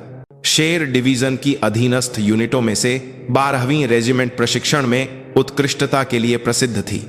रेजिमेंट के कमांडर कर्नल समीर जोशी एक सक्षम कमांडर के रूप में जाने जाते थे, जिन्होंने उच्च मुख्यालय द्वारा आयोजित विभिन्न प्रशिक्षण प्रतियोगिताओं में कभी कोई पुरस्कार नहीं छोड़ा था। उनकी यूनिट हमेशा एकता की कोड से सेनारी और बिना किसी त्रुटि के प्रदर्शन से निरीक्षकों पर गहरा प्रभाव छोड़ती थी। उनकी ताकी कोड छोड़ता छा था, एक ताकी कोड से सेमा दर किताब और आपसे समय तरे सत्ता की उन हम औरों को अमरी कथा किताब था। सर्विस रिकॉर्ड शानदार प्रशस्ति पत्रों और पदकों से भरी थी। लेकिन डायरेक्ट चैनल के माध्यम से आने वाली 12वीं रेजिमेंट के सैनिकों की आवाजें बिल्कुल अलग थीं। हमारी रेजिमेंट प्रशिक्षण नहीं करती, नाटक करती है। दुश्मन हमेशा एक तय रास्ते से आता है और हम हमेशा तय संवाद बोलते हैं। असली गोलीबारी के अभ्यास से ज्यादा समय हम घास काटने और पेंट करने में बिताते हैं। ऐसा लगता है जैसे प्रशिक्षण का मैदान सजाना ही हमारा पूरा प्रशिक्षण है। दुश्मन की भूमिका हमेशा सबसे कमजोर यूनिट को दी जाती है। उन्हें शुरू से ही सिखाया जाता है कि वे प्रतिरोध न करें, तभी हमारी मुख्य यूनिट शानदार तरीके से जीतती हुई दिख सकती है। अंजलि ने रिपोर्ट पढ़ते हुए एक कड़वी मुस्कान दी। कर्नल समीर जोशी एक लड़ने वाली सेना बनाने वाले कमांडर नहीं, बल्कि लड़ने का दिखावा करने वाली सेना बनाने वाले एक निर्देशक थे। उनकी शानदार उपलब्धियां सैनिकों के खून और पसीने से नहीं, बल्कि एक अच्छी तरह से लिखी गई पटकथा और झूठी रिपोर्टों से बना एक मृग तृष्णा थी। अंजलि ने कर्नल समीर जोशी की सीधे परीक्षा लेने का फैसला किया। उन्होंने 12वीं रेजिमेंट को एक औचक युद्ध तैयारी अभ्यास का आदेश दिया। सुबह 4 बजे अचानक हमले का सायरन बजा। अभ्यास का सिनारी सिर्फ एक पंक्ति का था। दुश्मन की विशेष सेना डिवीजन के पिछले इलाके में घुसपैठ कर चुकी है। 12वीं रेजिमेंट तुरंत निकलकर दुश्मन को नष्ट करे। समय, स्थान या दुश्मन की संख्या के बारे में कुछ नहीं बताया गया था।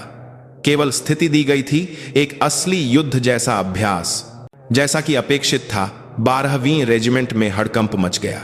हमेशा एक तय पटकथा के आदी हो चुके कमांडर और सैनिक अप्रत्याशित स्थिति का ठीक से सामना नहीं कर पाए। निकलने की तैयारी का समय नियमों से कहीं ज्यादा हो गया और यूनिट के डिप्लेसमेंट के दौरान गाड़ियां गलत रास्ते पर चली गईं। अंजलि डिवीजन के कमांड कंट्रोल रूम से अभ्यास की स्थिति को लाइव देख रही थी। उनके बगल में chief of staff brigadier Ravi Sharma सहित डिवीजन के अन्य स्टाफ अधिकारी चिंतित चेहरों के साथ खड़े थे। मैम, 12वीं रेजिमेंट लक्ष्य को नहीं ढूंढ पा रही है और लगातार भटक रही है। रेडियो संचार में भी गड़बड़ी हो रही है। Operations officer colonel Ishant Verma की रिपोर्ट पर अंजलि ने बिना कुछ कहे बस सिर हिलाया। वह अंत तक देखना चाहती थीं कि regiment commander colonel Sameer Joshi क्या फैसला लेते हैं। आखिरकार कर्नल समीर जोशी ने सबसे बुरा कदम उठाया। अपनी गलती को छुपाने और किसी भी तरह एक सफल अभ्यास का परिणाम बनाने के लिए उन्होंने दुश्मन की भूमिका निभा रही स्काउट बटालियन को चुपके से एक निश्चित स्थान पर पहले से पहुंचने का निर्देश दिया और फिर ऐसा दिखावा किया जैसे उन्होंने अपनी शानदार सामरिक सूझबूझ से दुश्मन को खोज निकाला हो और एक औचक हमला कर दिया। इस पूरी बातचीत को सुन रही अंजलि का चेहरा ठंड से सख्त हो गया। तुरंत अभ्यास रोको। 12वीं रेजिमेंट के कमांडर को वहीं पर रुकने का आदेश दो। मैं खुद वहां जा रही हूं।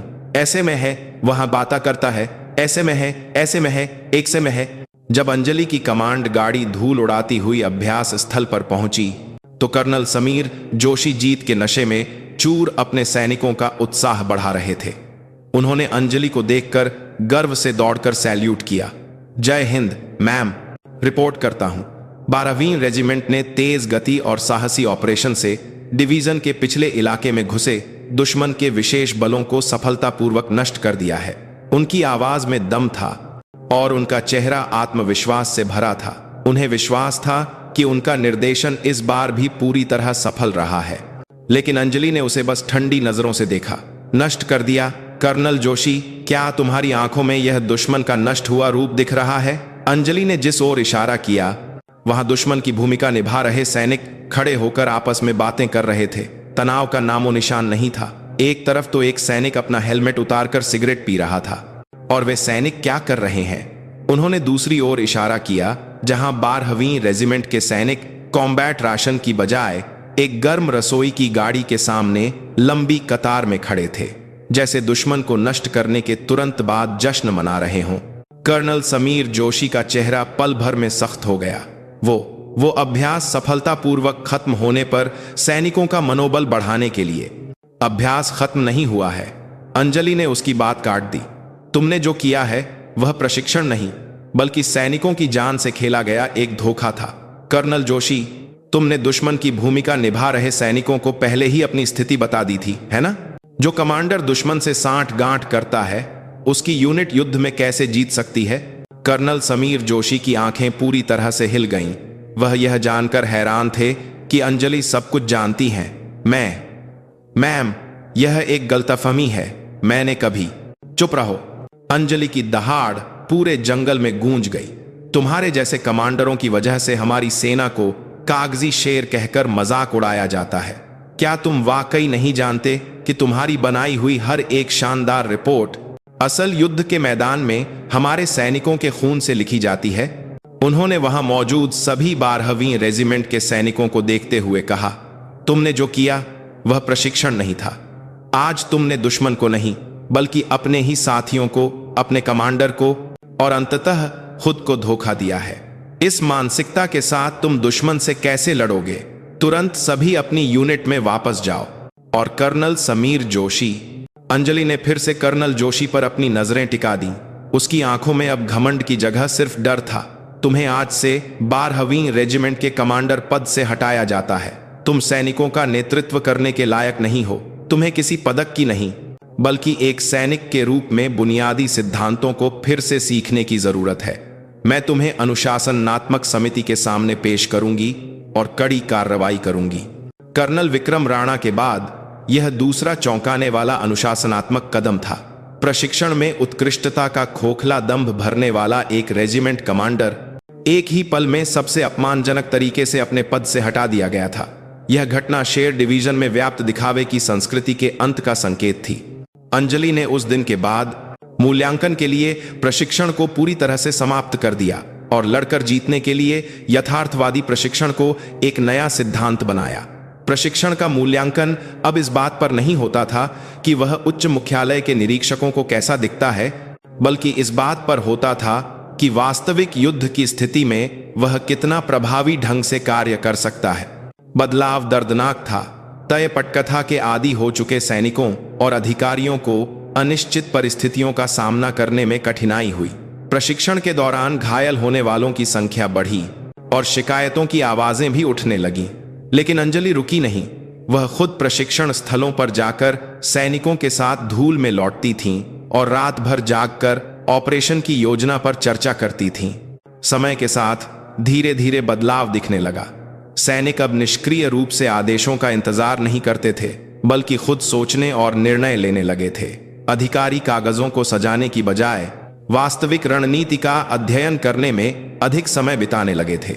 कागजी शेर धीरे धीरे अपने असली पंजे दिखाने लगा था। खोखली प्रसिद्धि गायब हो गई थी, लेकिन उसकी जगह खून और पसीने से मजबूत हुआ एक आत्मविश्वास भर रहा था। शेर डिवीजन इस तरह एक असली योद्धा के रूप में पुनर्जन्म ले रहा था। 2 कर्नल रैंक के अधिकारी, यानी डिवीजन के पैसे को संभालने वाले क्वार्टर मास्टर और प्रशिक्षण के प्रदर्शन के लिए जिम्मेदार प्रमुख रेजिमेंट कमांडर को लगातार अपमानजनक तरीके से हटाए जाने की घटना शेर डिवीजन के भीतर गहराई से जमी हुई पुरानी व्यवस्था के लिए एक स्पष्ट मृत्यु दंड थी। विक्रम राणा की गिरफ्तारी अगर भ्रष्टाचार के सिर को काटना था तो समीर जोशी को हटाना, अक्षमता और झूठ के दिल को रोकना था। अंजलि का शुद्धिकरण अभियान रुका नहीं। उन्होंने विक्रम राणा और समीर जोशी की खाली जगहों पर अपनी सैन्य सेवा के दौरान पहचाने गए सक्षम और सिद्धांतवादी युवा अधिकारियों को असाधारण रूप से नियुक्त किया। यह वरिष्ठता या किसी भी तरह के भाई भतीजावाद को पूरी तरह से नजरअंदाज करने वाली नियुक्ति थी। नए कमांडरों ने अंजलि के सुधारवादी दर्शन को गहराई से समझा था और वे जुनून और मिशन की भावना से भरे हुए थे। मारकर नए नियुक्त क्वार्टर मास्टर एक कट्टर सिद्धांतवादी थे, जिन्होंने सभी सामानों की आवक और जावक को बिना किसी त्रुटि के कंप्यूटरीकृत करके पारदर्शी बना दिया। इसके कारण विक्रम राणा के समय में विभिन्न बहानों से बर्बाद होने वाला बजट अब सीधे सैनिकों के कल्याण और उपकरणों के सुधार में लगाया जाने लगा। 12वीं रेजिमेंट का नेतृत्व करने वाले नए रेजिमेंट कमांडर एक अनुभवी ऑपरेशनल विशेषज्ञ थे, जिन्होंने प्रशिक्षण युद्ध की तरह और युद्ध प्रशिक्षण की तरह के नारे को हकीकत में बदल दिया। उनके नेतृत्व में सैनिक अब अभिनय करने वाले अभिनेता नहीं, बल्कि वास्तविक स्थितियों को हल करने वाले योद्धा बन रहे थे।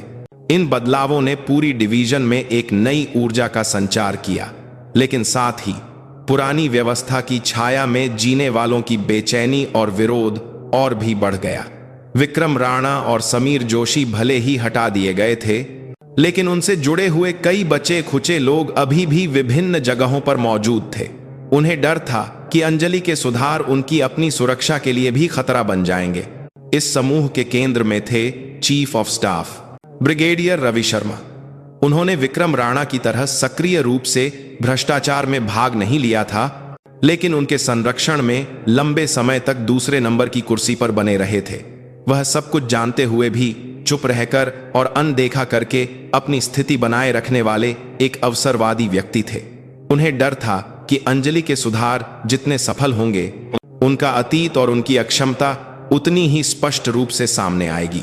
ब्रिगेडियर रवि शर्मा ने चुपके से अपने जैसे विचारों वाले असंतुष्ट गुट को इकट्ठा करना शुरू कर दिया। उन्होंने उन वरिष्ठ अधिकारियों से संपर्क किया जो अंजलि के नेतृत्व पर सवाल उठाते थे और उनसे गुप्त रूप से बातचीत की। अगर ऐसा ही चलता रहा तो हमारी डिवीजन का बहुत बुरा हाल होगा।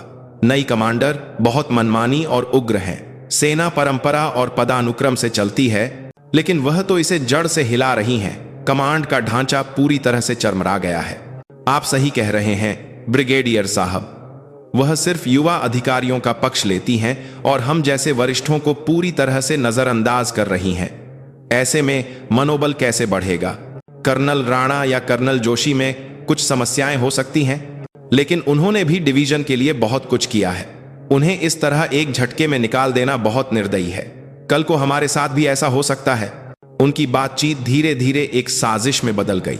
उन्होंने अंजलि को विभाजन और अराजकता फैलाने वाली एक खतरनाक कमांडर के रूप में बदनाम करने का फैसला किया। उन्होंने सेना मुख्यालय में लगातार गुमनाम शिकायतें भेजीं और साथ ही डिवीजन के भीतर जानबूझकर अफवाहें फैलाईं।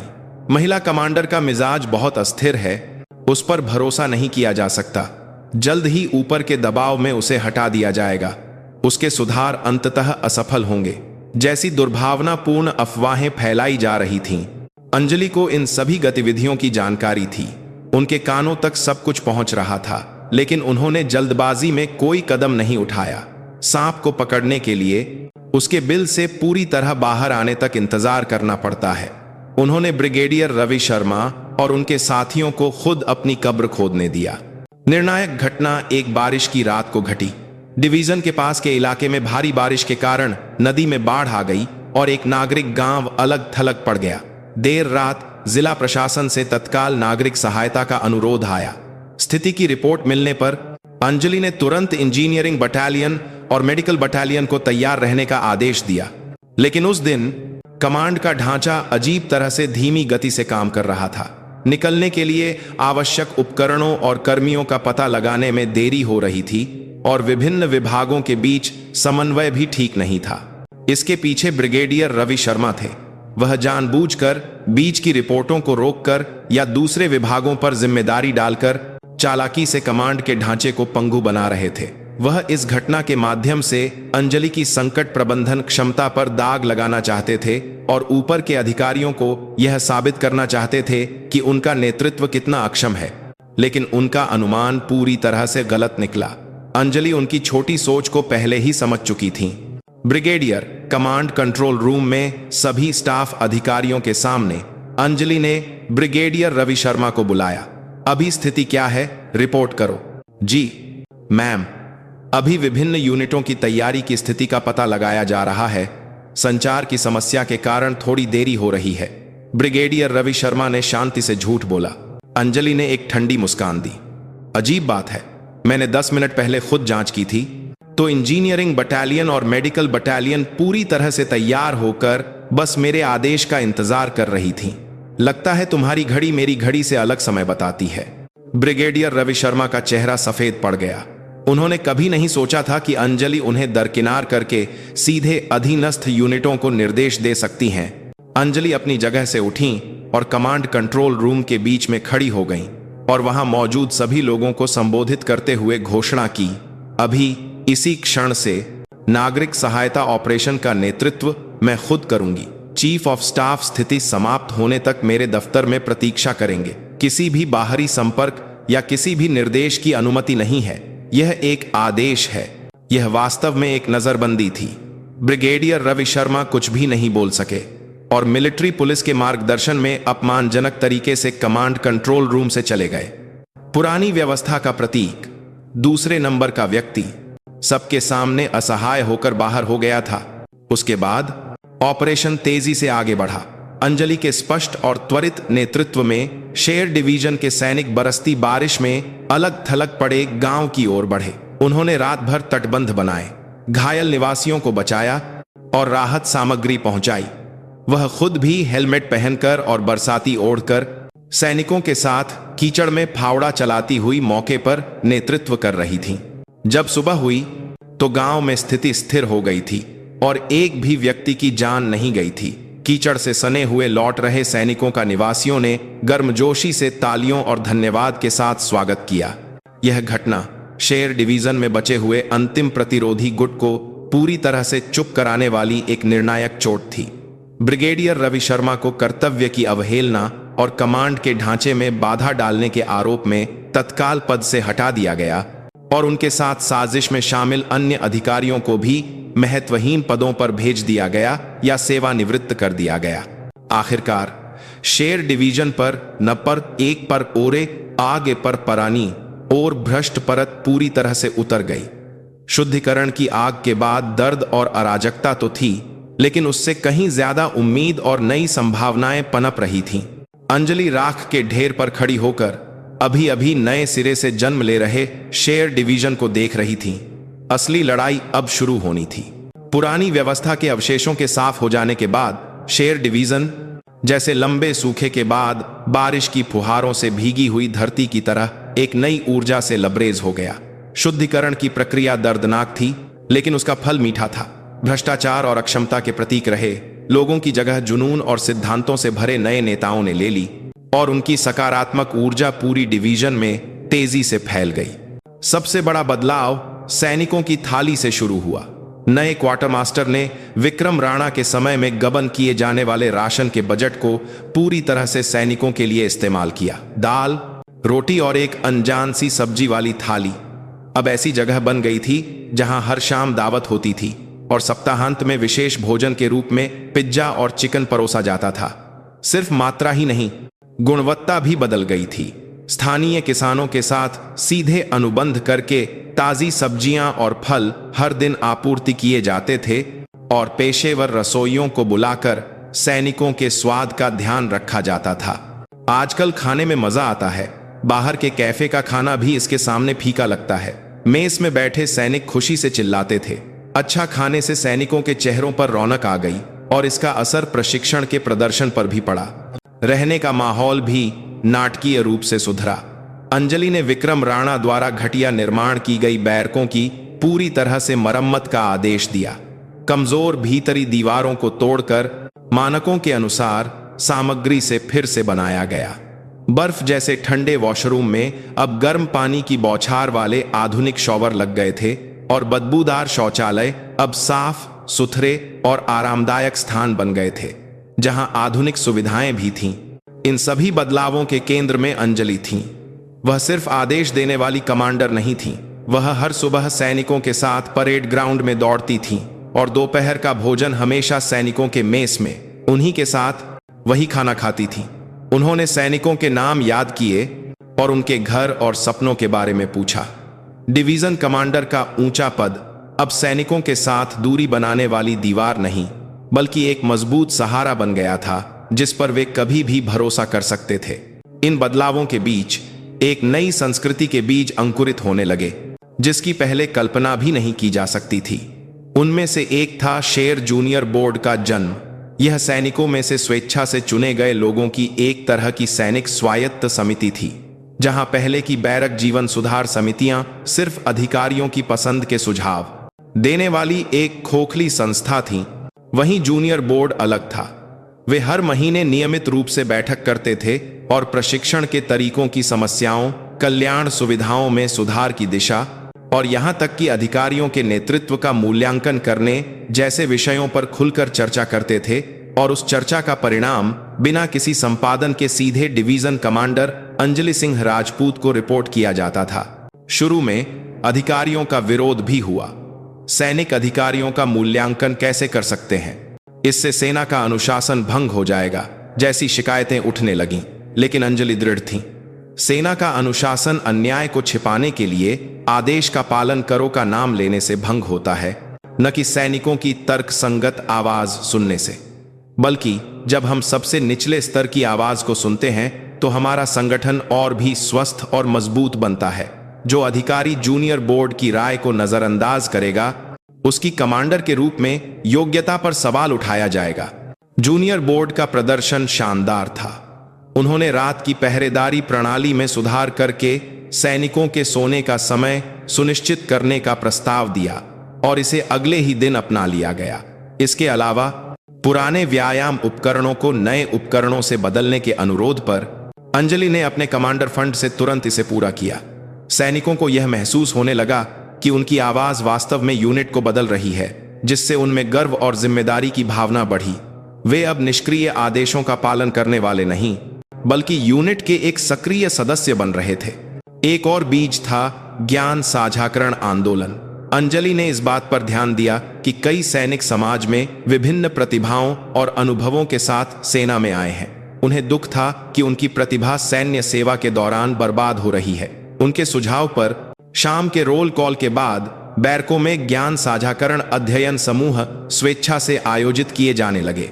जो सैनिक समाज में कंप्यूटर प्रोग्रामर था, वह अपने साथियों को कोडिंग सिखाता था और एक प्रतिष्ठित विश्वविद्यालय के प्रबंधन विभाग का छात्र आर्थिक समाचार पत्र पढ़ने का अध्ययन समूह चलाता था। संगीत में निपुण सैनिकों ने छोटे संगीत कार्यक्रम आयोजित किए और चित्रकला में कुशल सैनिकों ने बैरकों की दीवारों को सुंदर भित्ति चित्रों से सजाया। सेना अब समाज से कटी हुई एक अलग थलग द्वीप नहीं थी। यह सीखने और विकास का एक निरंतर सिलसिला था। एक ऐसी जगह जहां सैनिक अपनी प्रतिभा के माध्यम से अपने साथियों के लिए योगदान देकर संतुष्टि पाते थे। इन गतिविधियों ने सैनिकों के आत्मसम्मान को बढ़ाया और एक सकारात्मक बैरक संस्कृति बनाने में बहुत बड़ा योगदान दिया। एक शाम अंजलि ने बिना किसी सूचना के एक बैरक का दौरा किया। वहां एक सिपाही से लेकर हवलदार तक 10-12 सैनिक सिर जोड़कर एक खुली चर्चा कर रहे थे। उनके सामने लैपटॉप की स्क्रीन पर जटिल कोड लिखा हुआ था। क्या कर रहे हो? अंजलि के आने से सैनिक चौंक कर अपनी जगह से खड़े हो गए। अध्ययन समूह का नेतृत्व कर रहे हवलदार रमेश ने कामपति आवाज में रिपोर्ट दी।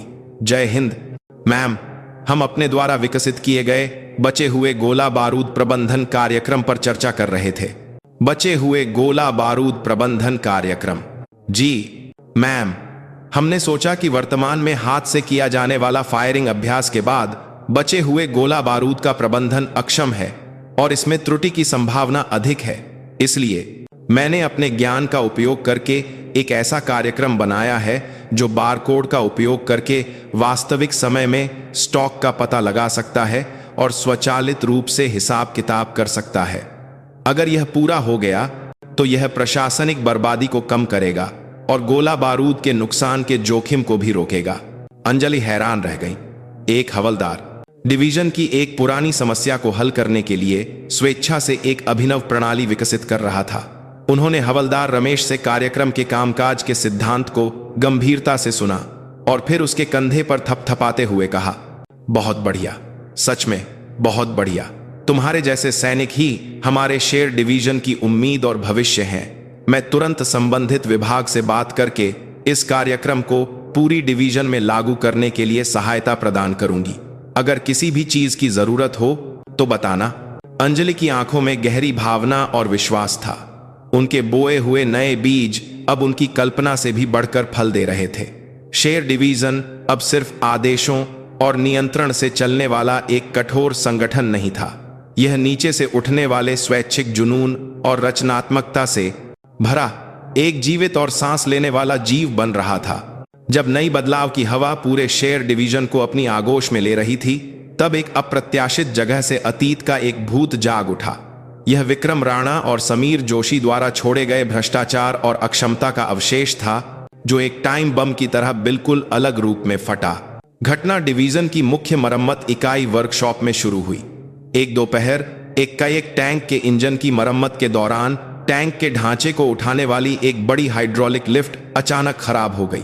धड़ाम की एक भयानक आवाज के साथ कई टन वजनी टैंक का ढांचा एक तरफ झुककर वहीं गिर गया। सौभाग्य से पास में काम कर रहे मैकेनिकों ने फुर्ती से खुद को बचा लिया, जिससे कोई जनहानि नहीं हुई। लेकिन यह एक ऐसा पल था जो एक भयानक त्रासदी में बदल सकता था। प्रारंभिक जांच करने वाले वर्कशॉप कमांडर ने इसे केवल उपकरण के पुराने होने के कारण हुई एक दुर्घटना बताया, लेकिन अंजलि ने रिपोर्ट के पीछे की सच्चाई को सहज रूप से भांप लिया। उन्होंने उस हाइड्रोलिक लिफ्ट के सभी मरम्मत इतिहास और पुर्जों के प्रतिस्थापन रिकॉर्ड को प्रस्तुत करने का आदेश दिया। दस्तावेजों की समीक्षा करते हुए अंजलि की भौहें गहरी हो गईं। रिकॉर्ड के अनुसार केवल 6 महीने पहले ही प्रमुख पुर्जे यानी हाइड्रोलिक सिलेंडर को एक नए पुर्जे से बदला गया था। यह काम quartermaster colonel Vikram Rana की सीधी मंजूरी के तहत किया गया था। 6 महीने पुराना नया पुर्जा इतनी आसानी से कैसे खराब हो सकता है, यह सामान्य ज्ञान के खिलाफ था। वह तुरंत दुर्घटना स्थल पर पहुंची और टूटे हुए हाइड्रोलिक सिलेंडर के अवशेषों को खुद देखने के बाद उनका चेहरा गुस्से से सख्त हो गया। सिलेंडर पर खुदा हुआ निर्माण नंबर और उत्पादन की तारीख दस्तावेजों में दर्ज जानकारी से बिल्कुल अलग थी। यह कोई नया पुर्जा नहीं था, बल्कि एक 10 साल से भी ज्यादा पुराना मॉडल था, जिसे अब तक नष्ट कर दिया जाना चाहिए था। यहां तक कि उस पर जगह जगह वेल्डिंग के निशान भी साफ दिख रहे थे। सब कुछ स्पष्ट हो गया था। विक्रम राणा ने नए पुर्जे खरीदने के कागजात बनाकर वास्तव में एक पुराना खारिज किया हुआ पुर्जा लगा दिया था और बीच का सारा पैसा अपनी जेब में डाल लिया था। उसके लालच ने लगभग निर्दोष मैकेनिकों की जान ले ली थी। अंजलि ने तुरंत पूरी डिवीजन को एक आपातकालीन निर्देश जारी किया। अभी इसी वक्त डिवीजन के सभी उपकरणों के प्रमुख पुर्जों के प्रतिस्थापन इतिहास की पूरी जांच की जाए। विशेष रूप से विक्रम राणा के क्वार्टर मास्टर रहते हुए की गई सभी मरम्मतों का एक एक करके मिलान किया जाए और पुर्जों की भौतिक जांच करके रिपोर्ट दी जाए। एक भी झूठ बर्दाश्त नहीं किया जाएगा। पूरी जांच शुरू होते ही जैसे पंडोरा का पिटारा खुल गया और चौंकाने वाले तथ्य सामने आने लगे। हाइड्रोलिक लिफ्ट तो बस एक छोटी सी झलक थी।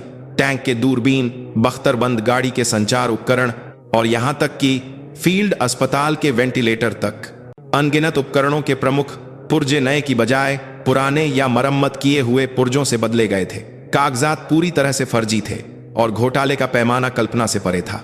शेर डिवीजन बाहर से नवीनतम उपकरणों से लैस एक मजबूत सेना दिखती थी, लेकिन अंदर से यह खराब पुर्जों से भरी एक खोखली सेना थी जो कभी भी फट सकती थी। जब यह सच्चाई सामने आई तो पूरी डिवीजन सदमे और गुस्से में डूब गई। खासकर जो सैनिक और अधिकारी सीधे इन उपकरणों का इस्तेमाल करते थे, उनके साथ हुए धोखे का दर्द शब्दों में बयां नहीं किया जा सकता था। जिन उपकरणों को हम अपनी जान से ज्यादा अजीज समझते थे, वे असल में कचरा थे। अगर हम इन उपकरणों के भरोसे युद्ध में जाते तो हम बिना लड़े ही मारे जाते। अंजलि ने पूरी जिम्मेदारी ली। उन्होंने एक आपातकालीन कमांडर बैठक बुलाई। सारी जिम्मेदारी मेरी है कमांडर के रूप में। यह मेरी गलती है कि मैंने जल्दी और अधिक गहनता से जांच नहीं की, लेकिन अभी खुद को कोसने का समय नहीं है। हमें इस संकट को एक अवसर में बदलना होगा। वह अपनी जगह से उठी और ऑपरेशनल नक्शे के सामने खड़ी हो गई। अभी हमारी युद्ध क्षमता में एक गंभीर खाई पैदा हो गई है। तुरंत सभी उपकरणों की परिचालन स्थिति का पुनर्मूल्यांकन करो और जो उपकरण इस्तेमाल के लायक नहीं हैं, उन्हें तुरंत प्रशिक्षण से हटा दो। और इस सच्चाई को छिपाओ मत, बल्कि ईमानदारी से उच्च मुख्यालय को रिपोर्ट करो। अपनी कमजोरियों को उजागर करने से डरो मत। ईमानदारी ही विश्वास बहाल करने का एकमात्र तरीका है। उनके फैसले पर कुछ स्टाफ अधिकारियों ने चिंता जताई। मैम, अगर हम ऐसा करेंगे तो हमारी डिवीजन की युद्ध क्षमता का मूल्यांकन सबसे निचले स्तर पर आ जाएगा। यह आपके करियर पर भी एक बड़ा दाग लगा सकता है। लेकिन अंजलि दृढ़ थी। मेरा करियर महत्वपूर्ण नहीं है। महत्वपूर्ण है हमारे सैनिकों की सुरक्षा और वास्तविक युद्ध में जीतने की सच्ची क्षमता हासिल करना। एक बेईमान ए ग्रेड से एक ईमानदार एफ ग्रेड कहीं ज्यादा मूल्यवान है। एफ ग्रेड पाकर ही हम फिर से शुरू कर सकते हैं। उनके निर्देश के अनुसार शेर डिवीजन की असलियत से भरी रिपोर्ट बिना किसी लाग लपेट के सेना मुख्यालय को भेज दी गई। सेना मुख्यालय में हड़कंप मच गया। यह सेना के सम्मान को धूमिल करने वाला सबसे बड़ा सैन्य आपूर्ति घोटाला था। तुरंत एक बड़ी विशेष जांच टीम का गठन किया। दूसरी के लिए भी परपाच को अभारतात को गया और उसे शेर डिवीजन भेजा गया। अंजलि ने जांच टीम के हर जांच में ईमानदारी और पारदर्शिता से सहयोग किया। उन्होंने कुछ भी नहीं छिपाया और न ही कोई बहाना बनाया, बल्कि उन्होंने इस अवसर का उपयोग करके सेना में व्याप्त संरचनात्मक भ्रष्टाचार को जड़ से खत्म करने की जोरदार वकालत की। जांच के दौरान शेर डिवीजन को एक कठिन समय से गुजरना पड़ा। मीडिया में हर दिन खोखली सेना कहकर उनकी आलोचना होती थी और दूसरी यूनिटों से उन्हें उपहास और दया की नजरों से देखा जाता था। डिवीजन का मनोबल गिर गया था। अंजलि हर रात सो नहीं पाती थी। वह टूटी हुई यूनिट को फिर से खड़ा करने की भारी जिम्मेदारी के बोझ तले दबी हुई थी। एक रात वह फिर से मरम्मत इकाई गई। वहां वर्कशॉप के सैनिक देर रात तक रुककर कुछ बचे हुए सही पुर्जों को इकट्ठा करके किसी भी तरह एक और उपकरण को चालू करने के लिए संघर्ष कर रहे थे। उस दृश्य को देखकर अंजलि की आंखें भर आईं। हाँ, सब कुछ खत्म नहीं हुआ था। कागजात और प्रणालियां झूठी थीं, लेकिन चुपचाप अपनी जगह पर अपना सर्वश्रेष्ठ प्रदर्शन करने वाले सैनिकों का पसीना असली था। जब अतीत का भूत सब कुछ निगलने की कोशिश कर रहा था, तब उम्मीद ठीक उसी जगह सबसे निचले स्तर से फिर से पनप रही थी। उन्होंने चुपचाप मैकेनिकों के पास जाकर अपनी वर्दी की आस्तीनें ऊपर चढ़ाई। मैं भी थोड़ी मदद कर दूं। तेल लगे रिंच को हाथ में लिए कमांडर को देखकर मैकेनिकों की आंखें फटी की फटी रह गईं। उस रात उन्होंने सैनिकों के साथ पसीना बहाते हुए पुराने उपकरणों के साथ संघर्ष किया। उनकी सच्चाई शब्दों से नहीं, बल्कि कर्मों से व्यक्त हुई। निराशा की राख के ढेर में शेर डिवीजन को फिर से खड़ा करने वाली एक नई चिंगारी जलने लगी थी। जब शेर डिवीजन आंतरिक भ्रष्टाचार से जूझ रहा था और एक कठिन समय से गुजर रहा था, तब असली दुश्मन सीमा पार से चुपचाप अपनी चाल चल रहा था। वे शेर डिवीजन की आंतरिक उथल पुथल और युद्ध क्षमता में आई कमी को अपनी हथेली की तरह देख रहे थे। अत्याधुनिक निगरानी उपकरणों और मानव खुफिया नेटवर्क के माध्यम से आने वाली जानकारी उन्हें बता रही थी कि एक सुनहरा अवसर आ रहा है। एक शांत शरद ऋतु की रात उत्तर और दक्षिण को विभाजित करने वाली विसैन्यकृत क्षेत्र की खामोशी को तोड़ते हुए 10-12 काले साये धुंध को ढाल बनाकर कुशलता से दक्षिण की ओर बढ़ने लगे। वे उत्तर की सेना की सबसे जिंगिंग विशेष बल तूफान ब्रिगेड के सदस्य थे। उनका लक्ष्य स्पष्ट था, शेर डिवीजन के अधिकार क्षेत्र में स्थित प्रमुख सैन्य संचार सुविधा को नष्ट करना और दक्षिण में अत्यधिक अराजकता पैदा करना। उस समय अंजलि कमांड कंट्रोल रूम में देर रात तक दस्तावेजों की समीक्षा कर रही थी। पूरी जांच के बाद उपयोग करने योग्य उपकरणों की सूची और नई प्रशिक्षण योजना बनाने में वह कई दिनों से सोई नहीं थी। थकान हावी हो रही थी, लेकिन वह अपनी सतर्कता कम नहीं कर सकती थी। वह सहज रूप से महसूस कर रही थी कि टूटी हुई यूनिट को फिर से बनाने की प्रक्रिया में एक पल के लिए भी निगरानी में ढील नहीं दी जानी चाहिए। मैम, जीओपी जनरल आउटपोस्ट 7 से एक अज्ञात थर्मल सिग्नल का पता चला है। अचानक operations officer colonel Ishant Verma ने डीगी से रिपोर्ट दी। अंजलि की आंखें तुरंत तेज हो गईं। थर्मल सिग्नल, सटीक स्थान और आकार क्या है? स्थान जीओपी 7 से 5 किलोमीटर आगे है और आकार लगभग 10 के करीब अनुमानित है, लेकिन धुंध बहुत घनी है, इसलिए थर्मल इमेजिंग उपकरण का वीडियो साफ नहीं है। जंगली सुअर या हिरण जैसे जंगली जानवरों की संभावना से भी इनकार नहीं किया जा सकता। पहले के समय में इसे जंगली जानवर मानकर नजरअंदाज किया जा सकता था, लेकिन अंजलि अलग थीं। उन्होंने सबसे खराब स्थिति की कल्पना की। नहीं, इसे इंसान होने की संभावना पर ज्यादा ध्यान दो। अभी, तुरंत पूरी डिवीजन में रेड अलर्ट जारी करो। जीओपी 7 के पास के सेक्टर की जिम्मेदार स्काउट टीम 5 मिनट के भीतर निकलने के लिए तैयार हो जाए और क्विक रिएक्शन टीम को स्टैंड बाय पर रखो। और जीओपी 7 का thermal video command control room की मुख्य स्क्रीन पर कनेक्ट करो। उनके निर्देश तेज और दृढ़ थे। कमांड कंट्रोल रूम का माहौल तुरंत तनाव से भर गया। मुख्य स्क्रीन पर दिखाया गया थर्मल वीडियो धुंधला था। घनी धुंध में काले धब्बे हल्के हल्के हिल रहे थे, लेकिन अंजलि ने उस हलचल में एक निश्चित गठन और उद्देश्य को पढ़ा जो किसी जानवर का नहीं हो सकता था। यह जानवर नहीं है, यह प्रशिक्षित लोगों की हलचल है। उन्होंने तुरंत फोन उठाया। स्काउट लीडर, सुन रहे हो? दुश्मन तुम्हारे अंदाजे वाले रास्ते से नहीं आएगा। वे घाटी के रास्ते से घूमकर हमारे सुरक्षा घेरे के पीछे हमला करने की कोशिश करेंगे।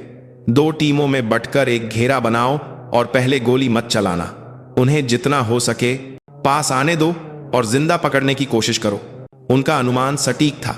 दुश्मन का दस्ता शेर डिवीजन के मानक सुरक्षा मैनुअल का उल्टा फायदा उठाकर सबसे कमजोर समझे जाने वाले घाटी के रास्ते से घुसपैठ कर रहा था, लेकिन उनके सामने अंजलि द्वारा बिछाया गया एक मकड़ी का जाला जैसा घेरा पहले से ही इंतजार कर रहा था। अंधेरे और धुंध में एक सांस रोक देने वाला गतिरोध शुरू हो गया।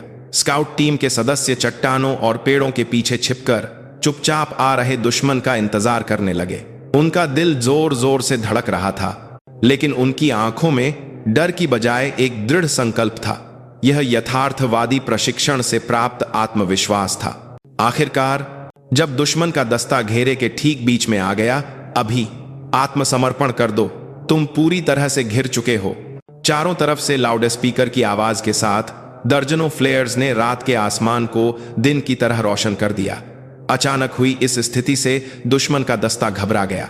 उन्होंने सहज रूप से अपनी बंदूकें तानकर प्रतिरोध करने की कोशिश की, लेकिन चारों तरफ पहले से ही उन्हें निशाना बनाए हुए स्काउट टीम के सदस्यों की बंदूकें थीं। एक छोटी सी मुठभेड़ हुई, लेकिन नतीजा पहले ही तय हो चुका था। दुश्मन दस्ते के सभी सदस्य या तो मारे गए या जिंदा पकड़ लिए गए। शेर डिवीजन की तरफ एक भी सैनिक घायल नहीं हुआ था। यह एक जीत थी।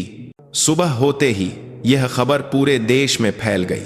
खोखली सेना का कलंक झेलने वाले शेर डिवीजन ने दुश्मन के औचक हमले को पूरी तरह से नाकाम कर दिया था। विशेष रूप से बिना किसी जनहानि के दुश्मन के विशेष बल के सभी सदस्यों को खत्म करना एक ऐतिहासिक उपलब्धि थी। सेना मुख्यालय से लेकर प्रधानमंत्री कार्यालय तक उत्साह का माहौल था।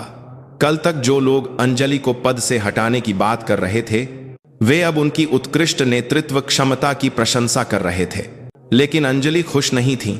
उन्होंने पकड़े गए दस्ते के सदस्यों से खुद पूछताछ की और उनके घुसपैठ के उद्देश्य, मार्ग और वे शेर डिवीजन के बारे में कितना जानते थे, इसकी जानकारी हासिल करने पर ध्यान केंद्रित किया। और उन्हें एक भयानक सच्चाई का पता चला। उनका लक्ष्य सिर्फ संचार सुविधा को नष्ट करना नहीं था। उनका अंतिम लक्ष्य डिवीजन कमांडर यानी अंजलि सिंह राजपूत की हत्या करना या उनका अपहरण करना था। दुश्मन ने उनके अस्तित्व के प्रतीकात्मक महत्व को सटीक रूप से समझ लिया था और उन्हें हटाकर दक्षिण में गंभीर अराजकता पैदा करने की योजना बनाई थी। उनकी रीढ़ में एक ठंडी लहर दौड़ गई। अदृश्य दुश्मन सिर्फ सीमा पार ही नहीं था, शायद सबसे खतरनाक दुश्मन आंतरिक अराजकता और विभाजन ही था। उस शाम जब सब कुछ शांत हो गया, वह अकेले कमांड कंट्रोल रूम में ऑपरेशनल नक्शे को देख रही थी। नक्शे पर दोस्त और दुश्मन की सेनाओं के मार्ग बेतरतीब ढंग से खींचे हुए थे। उन्होंने उस पर एक और नई रेखा खींची। यह वह रास्ता था जिस पर उन्हें खुद चलना था, अदृश्य दुश्मनों से लड़ने का एक लंबा और कठिन रास्ता। यह जीत अंत नहीं थी, बल्कि एक और युद्ध की शुरुआत की प्रस्तावना थी। दुश्मन के औचक हमले को सफलतापूर्वक विफल करने के बाद शेर डिवीजन रातों रात एक राष्ट्रीय नायक बन गया। खोखली सेना का कलंक स्टील ब्रिगेड की प्रशंसा में बदल गया और डिवीजन कमांडर अंजलि सिंह राजपूत को संकट की घड़ी में चमकने वाली एक असाधारण कमांडर के रूप में फिर से मूल्यांकित किया गया। लेकिन डिवीजन के भीतर का माहौल पूरी तरह से उत्सव का नहीं था। असली गोलियों का सामना करने वाले सैनिकों ने उत्साह से ज्यादा युद्ध के डर और जीवन के मूल्य को गहराई से महसूस किया था। विशेष रूप से जहां सबसे भीषण मुठभेड़ हुई थी, वहां मौजूद स्काउट टीम के सैनिकों में post traumatic stress disorder PTSD के लक्षण दिखने लगे थे। रात में बुरे सपने देखने वाले या छोटी सी आवाज पर चौंक जाने वाले सैनिकों की संख्या बढ़ गई थी। इस बदलाव को सबसे पहले शेर जूनियर बोर्ड और कमांडर डायरेक्ट चैनल ने महसूस किया। सैनिकों ने गुमनाम रूप से अपनी मनोवैज्ञानिक कठिनाइयों को ईमानदारी से साझा करना शुरू कर दिया। हर रात मेरे कानों में गोलियों की आवाज गूंजती है, मैं सो नहीं पाता। मेरी गोली से मारे गए दुश्मन का चेहरा बार बार मेरी आंखों के सामने आता है। मुझे इस बात का बहुत दुख है कि मैंने एक इंसान को मार दिया। लोग मुझे हीरो कहते हैं, लेकिन मुझे नहीं पता कि मैं हीरो हूं या नहीं। मैं तो बस बहुत डरा हुआ था। इन आवाजों को सुनकर अंजलि ने स्थिति की गंभीरता को समझा। उन्हें अपनी गलती का एहसास हुआ कि वह युद्ध की जीत के नशे में सबसे महत्वपूर्ण चीज यानी अपने सैनिकों को भूल गई थी। सैनिकों के शरीर पर कोई चोट नहीं थी, लेकिन उनके मन गहरे जख्मों से भरे थे। उन्होंने तुरंत सेना मुख्यालय से सैन्य मनोवैज्ञानिक परामर्शदाताओं को भेजने का अनुरोध किया और साथ ही डिवीजन के भीतर एक उपचार कार्यक्रम शुरू करने का फैसला किया। लेकिन उन्होंने महसूस किया कि केवल सरकार द्वारा आयोजित औपचारिक परामर्श कार्यक्रमों से सैनिकों के बंद दिलों को खोलना मुश्किल होगा। कुछ अलग दृष्टिकोण की जरूरत थी। तभी उन्होंने एक सैनिक की आवाज पर ध्यान दिया। वह वही सिपाही था, अर्जुन कुमार, जो घुटने की चोट से पीड़ित था और उनकी मदद से उसका ऑपरेशन हुआ था। अब वह एक लांस नायक बन चुका था। अर्जुन ने ऑपरेशन के बाद लगातार पुनर्वास के माध्यम से लगभग पूरी तरह से स्वास्थ्य लाभ कर लिया था और अब वह यूनिट के जीवन में पूरी तरह से ढल चुका था। वह हमेशा इस बात के लिए आभारी था कि कमांडर की वजह से उसे एक नया सैन्य जीवन मिला है और वह किसी से भी ज्यादा ईमानदारी से सेवा कर रहा था। उसने सीधे युद्ध में भाग नहीं लिया था, लेकिन उसने पीछे रहकर घायल साथियों की देखभाल की थी और उनके दर्द को सबसे करीब से देखा था। उसने डायरेक्ट चैनल पर अपना नाम और सर्विस नंबर दोनों बताते हुए एक लंबा पत्र लिखा। मैम, मैं एक युद्ध नायक नहीं हूं, लेकिन मैं नायकों के घावों को करीब से देखने वाला एक साथी हूं। अभी बहुत से साथी मुश्किल में हैं। उन्हें किसी पदक या छुट्टी की नहीं, बल्कि किसी ऐसे व्यक्ति की जरूरत है जो उनकी कहानी सुने और उनके दर्द को समझे। क्या मैं एक सुझाव दे सकता हूं? कृपया हमें सैनिकों को आपस में अपनी कहानियां साझा करने और एक दूसरे के घावों पर मरहम लगाने का समय दें। जो बातें हम अधिकारियों या परामर्शदाताओं के सामने नहीं कह पाते, वे हम आपस में कह सकते हैं। अंजलि ने अर्जुन के पत्र को पढ़कर गहरी प्रेरणा महसूस की। वह सेना की कठोर संरचना को किसी से भी बेहतर जानती थीं, लेकिन वह अर्जुन के प्रस्ताव में छिपी सच्चाई और बुद्धिमत्ता को नजरअंदाज नहीं कर सकती थीं। उन्होंने एक असाधारण निर्णय लिया। उन्होंने अर्जुन को सैनिक मनोवैज्ञानिक स्थिरता लीडर के रूप में नियुक्त किया और उसे सैनिकों से बनी एक स्वैच्छिक समूह परामर्श बैठक आयोजित करने का पूरा अधिकार दिया। साथियों की रात नामक यह बैठक हर बुधवार शाम को एक स्वतंत्र स्थान पर आयोजित की जाती थी, जहां अधिकारियों का प्रवेश पूरी तरह से प्रतिबंधित था। शुरू में अजीब और असहज माहौल में कोई भी आसानी से मुंह नहीं खोलता था। सब एक दूसरे को देख रहे थे। तब अर्जुन ने सबसे पहले अपनी कहानी सुनानी शुरू की। मैंने गोली नहीं चलाई, लेकिन मुझे भी हर रात बुरे सपने आते थे, जब मेरे घुटने में इतना दर्द था कि मैं चल भी नहीं सकता था और लोग मुझे बहानेबाज कहकर ताने मारते थे। वह समय बहुत दर्दनाक था। कोई भी मेरी बात पर विश्वास नहीं करता था और यूनिट में अकेले पड़ जाने का एहसास। अगर उस समय कमांडर ने मेरा हाथ नहीं थामा होता तो शायद मैंने कोई गलत कदम उठा लिया होता। उसके ईमानदार कबूलनामे से दूसरे सैनिकों के दिल भी धीरे धीरे खुलने लगे। एक सैनिक ने कांपती आवाज में कहा, मैंने दुश्मन के दिल में गोली मारी थी। उसका गिरता हुआ दृश्य अभी भी मेरी आंखों के सामने धीमी गति में चलता है। वह हमारा दुश्मन था, लेकिन वह भी किसी का बेटा और पिता रहा होगा। यह सोचकर मुझे बहुत दुख होता है। उसका कबूलनामा खत्म होते ही बगल में बैठे दूसरे सैनिक ने चुपचाप उसके कंधे पर थपथपाया और अपनी कहानी शुरू की। इस तरह एक एक करके हर कोई अपने घावों और डर को सामने रखने लगा। वहां कोई आलोचना या मूल्यांकन नहीं था, केवल खामोश सहानुभूति और गर्मजोशी से भरी सांत्वना थी। वे एक दूसरे की कहानियां सुनकर ही यह महसूस कर रहे थे कि उनका दर्द अकेले उनका नहीं है, और इससे उन्हें बहुत राहत मिली। साथियों की रात की खबर पूरी डिवीजन में फैल गई। शुरू में केवल स्काउट टीम के सैनिक ही इसमें शामिल होते थे, लेकिन धीरे धीरे दूसरी यूनिटों के सैनिक भी आकर अपनी चिंताएं साझा करने लगे। यह अब केवल युद्ध के आघात को ठीक करने की जगह नहीं रह गई थी। यह वरिष्ठों के साथ संघर्ष, प्रेमिका से अलगाव, भविष्य की चिंता जैसी सैन्य जीवन में आने वाली हर तरह की पीड़ा को साझा करने और ठीक करने का एक मानसिक चिकित्सालय बन गया था। अंजलि ने दूर से इस पूरी प्रक्रिया को चुपचाप देखा।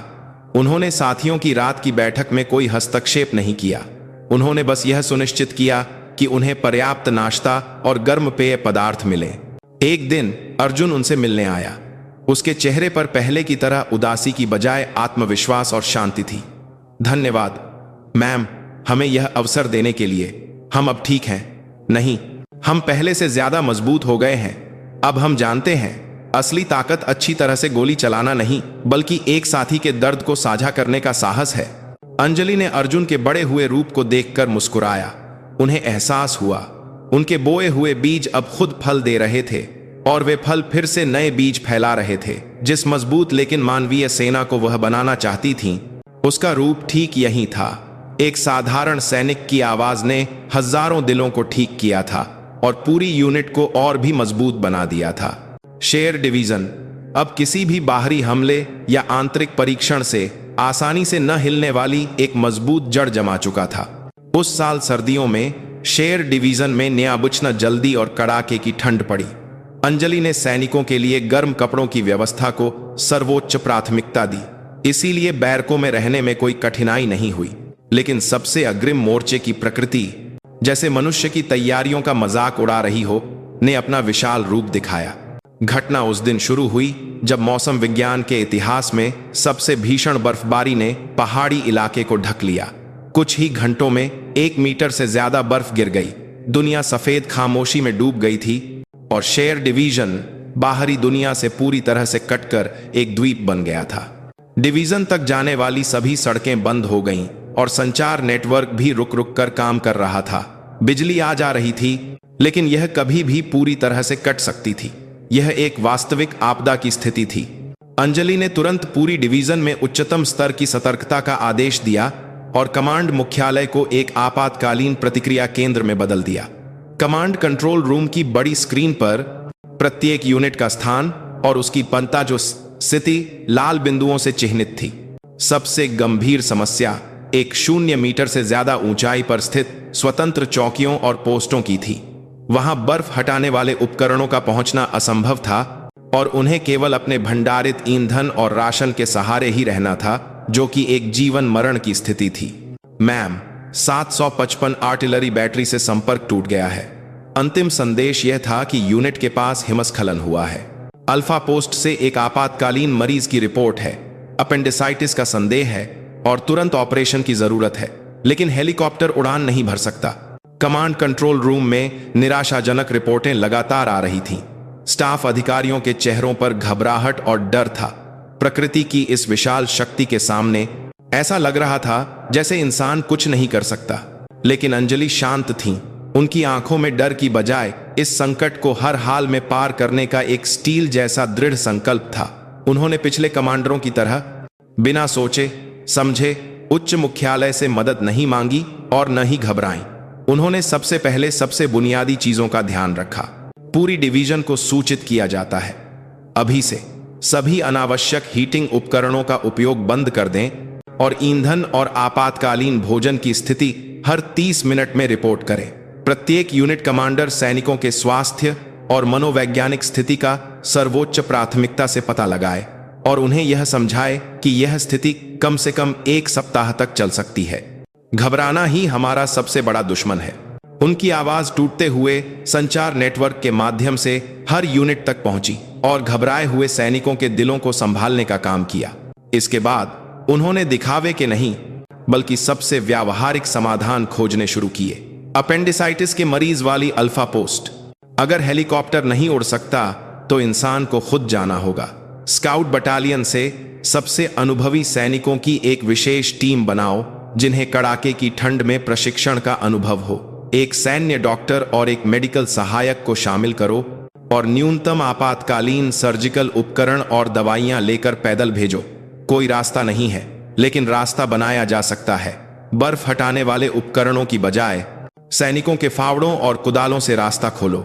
डिवीजन मुख्यालय से अल्फा पोस्ट तक एक मानव बर्फ हटाने वाली मशीन चलाओ। उनका आदेश अव्यावहारिक लग रहा था, लेकिन यह मौजूदा स्थिति में एकमात्र और सबसे अच्छा तरीका था। आदेश मिलते ही सैकड़ों सैनिक स्वेच्छा से फावड़े लेकर निकल पड़े। वे -20 डिग्री की कड़ाके की ठंड में कमर तक की बर्फ को हटाते हुए रास्ता बनाने लगे। एक कतार में खड़े होकर सैनिक रिले तरीके से बर्फ हटाते हुए धीरे धीरे आगे बढ़ रहे थे। यह दृश्य प्रकृति के खिलाफ मनुष्य की महान इच्छा शक्ति का एक शानदार प्रदर्शन था। संपर्क टूटी हुई 755 आर्टिलरी बैटरी की ओर उन्होंने एक ड्रोन भेजा। यह कोई सैन्य हमलावर ड्रोन नहीं बल्कि एक छोटा टोही ड्रोन था। विक्रम राणा के समय में यह उपकरण गोदाम के किसी कोने में धूल खा रहा होता, लेकिन अंजलि के आने के बाद यथार्थवादी प्रशिक्षण पर जोर देने के कारण इसका सक्रिय रूप से उपयोग किया जा रहा था। ड्रोन द्वारा भेजा गया वीडियो चौंकाने वाला था। बैटरी एक विशाल हिमस्खलन की सीधी चपेट में आ गई थी और बैरक और अधिकांश सुविधाएं बर्फ के ढेर में दबी हुई थीं।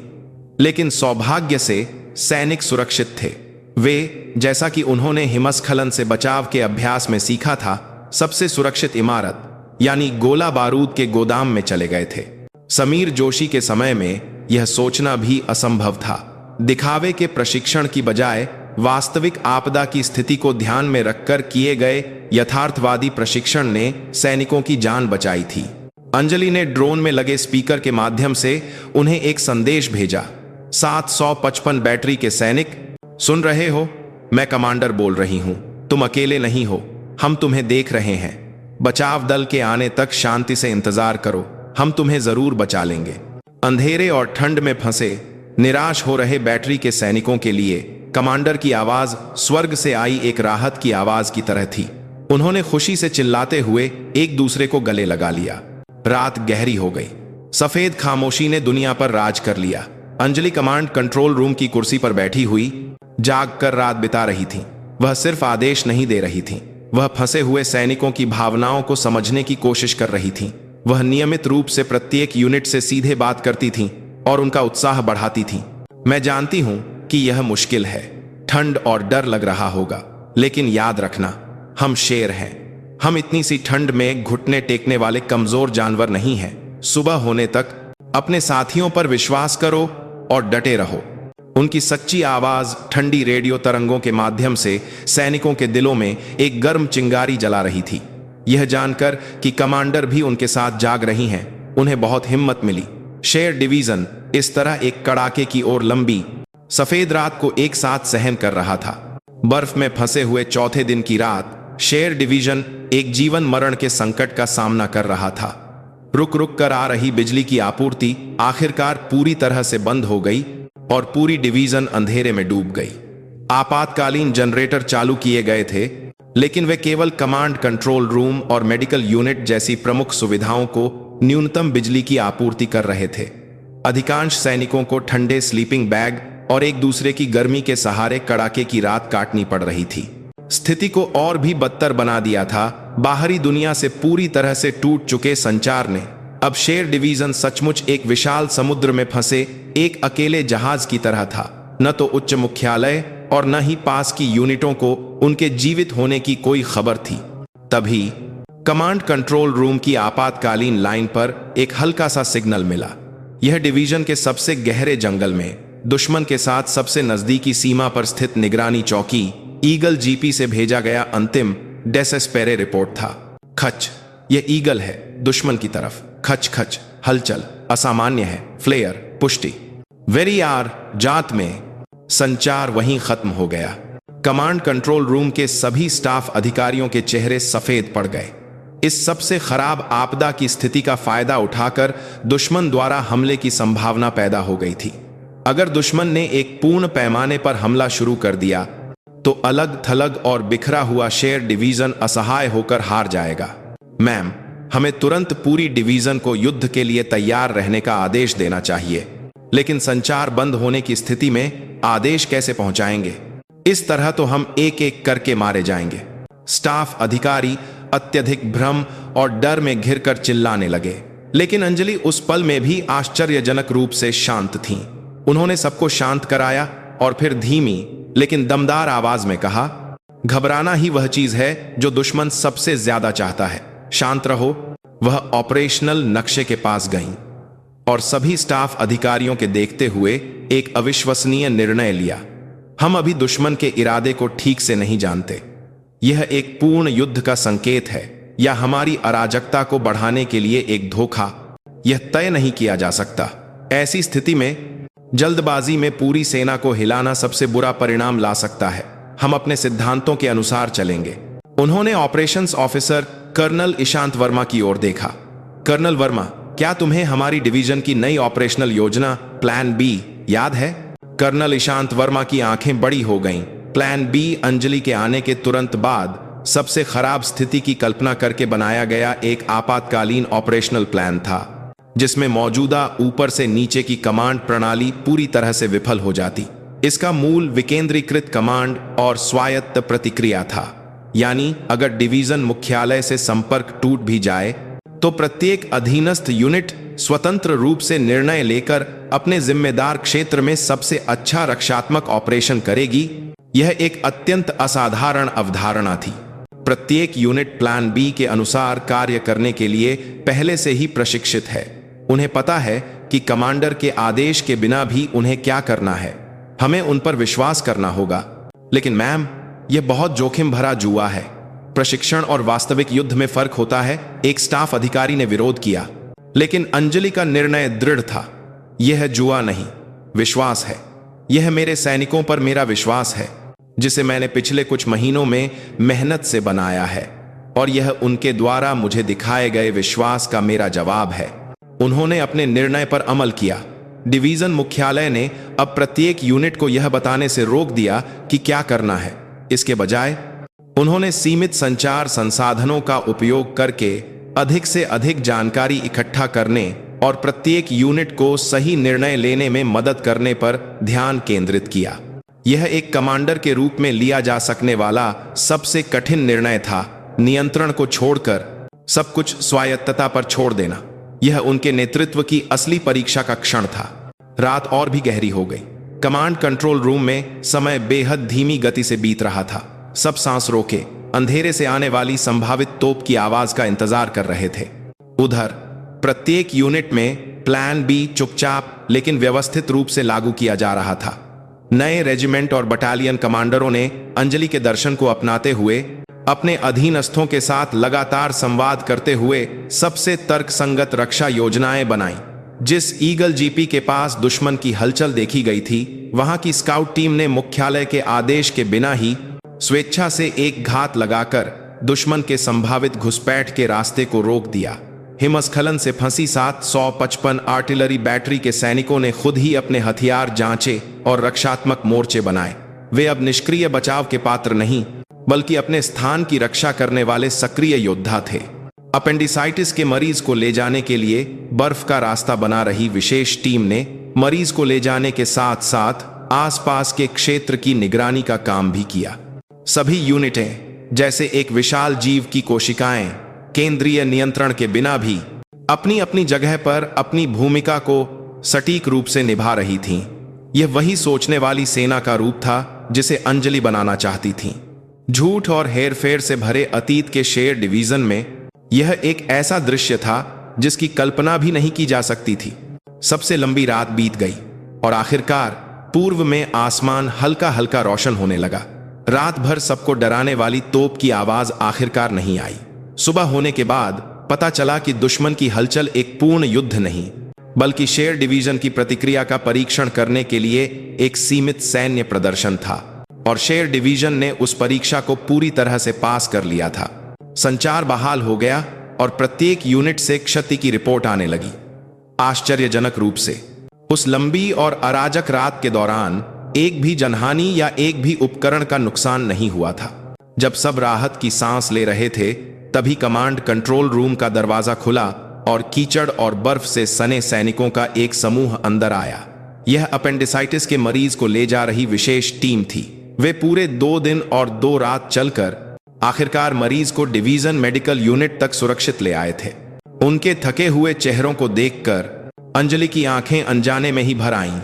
वह उनके पास गईं और एक सर्वोच्च कमांडर द्वारा अपने अधीनस्थों को दिए जा सकने वाले सबसे बड़े सम्मान, एक सैल्यूट के साथ उनका अभिवादन किया।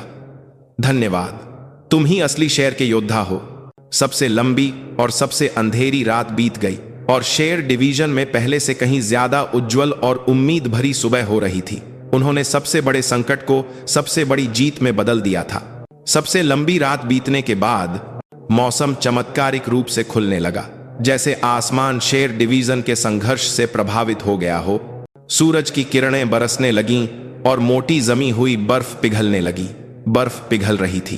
उच्च मुख्यालय से भेजी गई बड़ी बर्फ हटाने वाली टीमें और राहत सामग्री पहुंचने लगीं और बाहरी दुनिया से रास्ता फिर से खुल गया।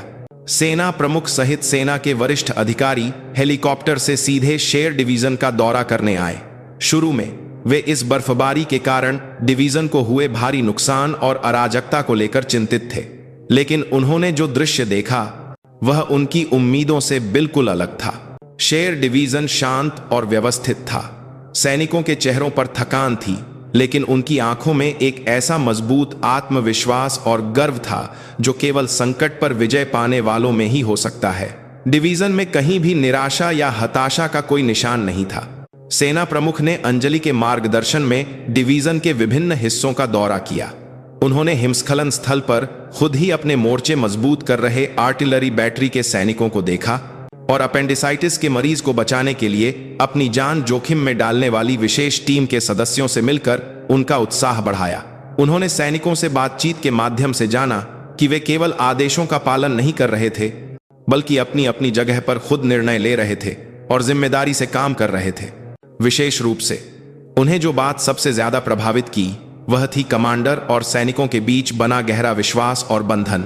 सैनिक सेना प्रमुख के सामने भी नहीं झिझके और अपनी डिवीजन कमांडर अंजलि सिंह राजपूत के प्रति अपने असीम विश्वास और सम्मान को नहीं छिपाया। हमारी कमांडर एक असली कमांडर हैं सर। वह हमें सिर्फ एक संख्या या पुर्जा नहीं, बल्कि एक इंसान के रूप में सम्मान देती हैं। सबसे खतरनाक क्षण में कमांडर ने हम पर विश्वास किया, इसीलिए हम अंत तक डटे रह सके। सेना प्रमुख एक अनुभवी सैनिक थे जिन्होंने अपना पूरा जीवन सेना में बिताया था। उन्होंने कई कमांडर देखे थे, लेकिन अंजलि जैसा कमांडर जिसने अपने अधीनस्थों का दिल पूरी तरह से जीत लिया हो, उन्होंने पहले कभी नहीं देखा था। पूरा दौरा खत्म करने के बाद सेना प्रमुख ने अंजलि के साथ अकेले में बात की। उन्होंने एक कप गर्म चाय पी और फिर धीमी आवाज में कहा, जनरल अंजलि, शुरू में मैंने तुम्हें इस सबसे अग्रिम मोर्चे के डिवीजन कमांडर के रूप में भेजने के अपने फैसले पर कई बार पछतावा किया। मुझे लगा कि तुम बहुत उग्र हो और बहुत ज्यादा दुश्मन बना रही हो, लेकिन मैं गलत था। तुमने सेना को बदला नहीं है।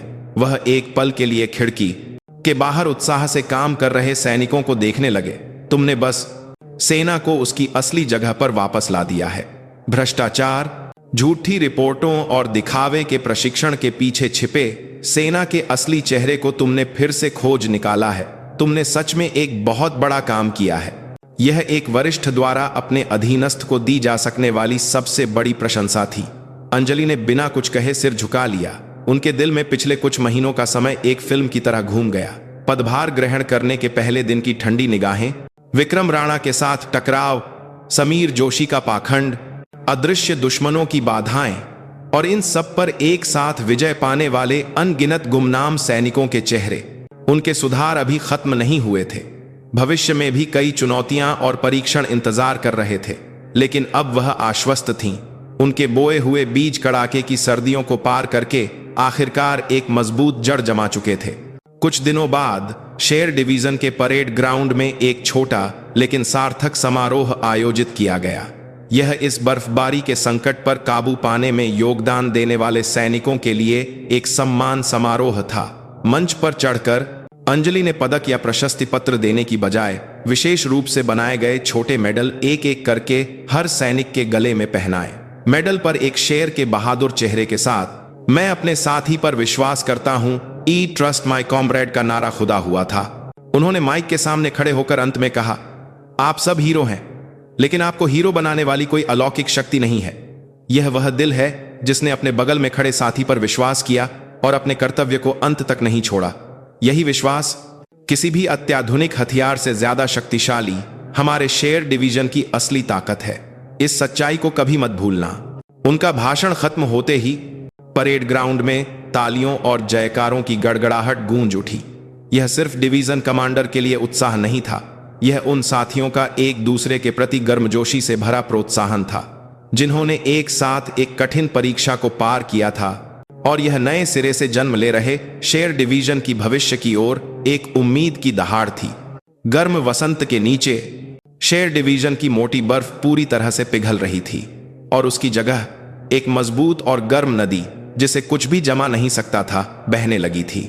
समय बीतता गया और अंजलि को शेर डिवीजन में आए हुए ठीक 1 साल हो गया।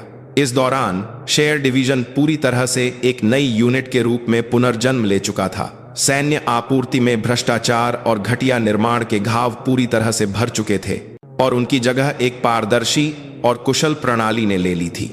दिखावे का प्रशिक्षण खत्म हो गया था और सभी प्रशिक्षण आज रात ही लड़कर जीतना है कि यथार्थवादी लक्ष्य के तहत आयोजित किए जाते थे। सबसे बड़ा बदलाव लोगों में आया था। सैनिक अब केवल आदेशों का इंतजार करने वाले निष्क्रिय प्राणी नहीं थे। शेर जूनियर बोर्ड और ज्ञान साझाकरण आंदोलन के माध्यम से वे यूनिट के एक सक्रिय सदस्य के रूप में अपनी आवाज उठा रहे थे, एक दूसरे के विकास में मदद कर रहे थे और एक सकारात्मक सैन्य संस्कृति का निर्माण कर रहे थे। कमांडर और सैनिकों के बीच की दीवार पूरी तरह से टूट गई थी और उसकी जगह गहरे विश्वास और मानवीय बंधन ने ले ली थी। यह बदलाव पूरी सेना में फैल गया और शेर डिवीजन से सीखों का एक आंदोलन शुरू हो गया। दूसरी यूनिटों के कमांडर और स्टाफ अधिकारी शेर डिवीजन का दौरा करने के लिए कतार में खड़े थे और अंजलि के नेतृत्व को एक नए युग के कमांडर के लिए एक मानक मॉडल के रूप में अध्ययन किया जाने लगा। एक साफ शरद ऋतु के दिन शेर डिवीजन ने एक बड़े भारत अमेरिका संयुक्त सैन्य अभ्यास में भाग लिया। यह पिछले 1 साल के बदलावों और प्रयासों का क्या परिणाम निकला है, इसका निष्पक्ष मूल्यांकन प्राप्त करने का एक महत्वपूर्ण परीक्षण था। अभ्यास वास्तविक युद्ध की स्थिति जैसा ही गहन था।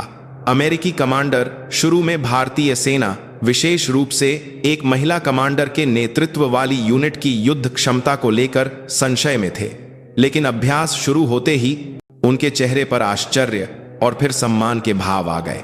शेर डिवीजन के सैनिकों की हरकतें बिना किसी त्रुटि के सटीक और तेज थीं, लेकिन यह कोई मशीनी हरकत नहीं थी।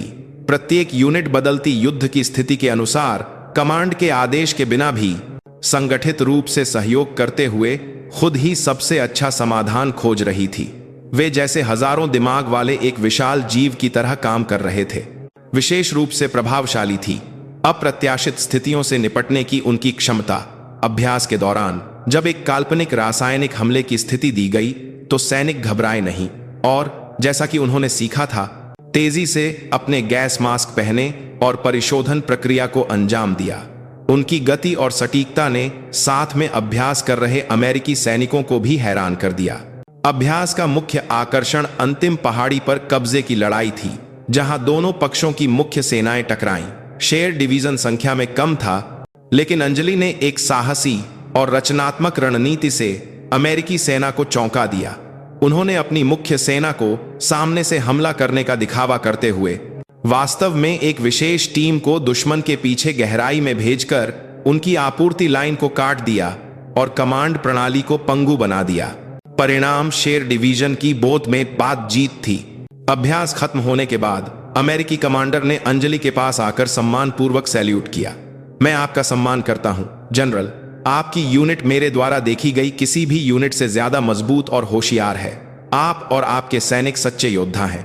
उस शाम अभ्यास की सफलता का जश्न मनाने के लिए एक छोटी सी पार्टी आयोजित की गई। अंजलि एक शानदार हॉल की बजाय सैनिकों के साथ मेस में बैठकर दावत का आनंद ले रही थी। पसीने और धूल से सने सैनिक रैंक की परवाह किए बिना एक साथ हंस रहे थे और जीत की खुशी मना रहे थे।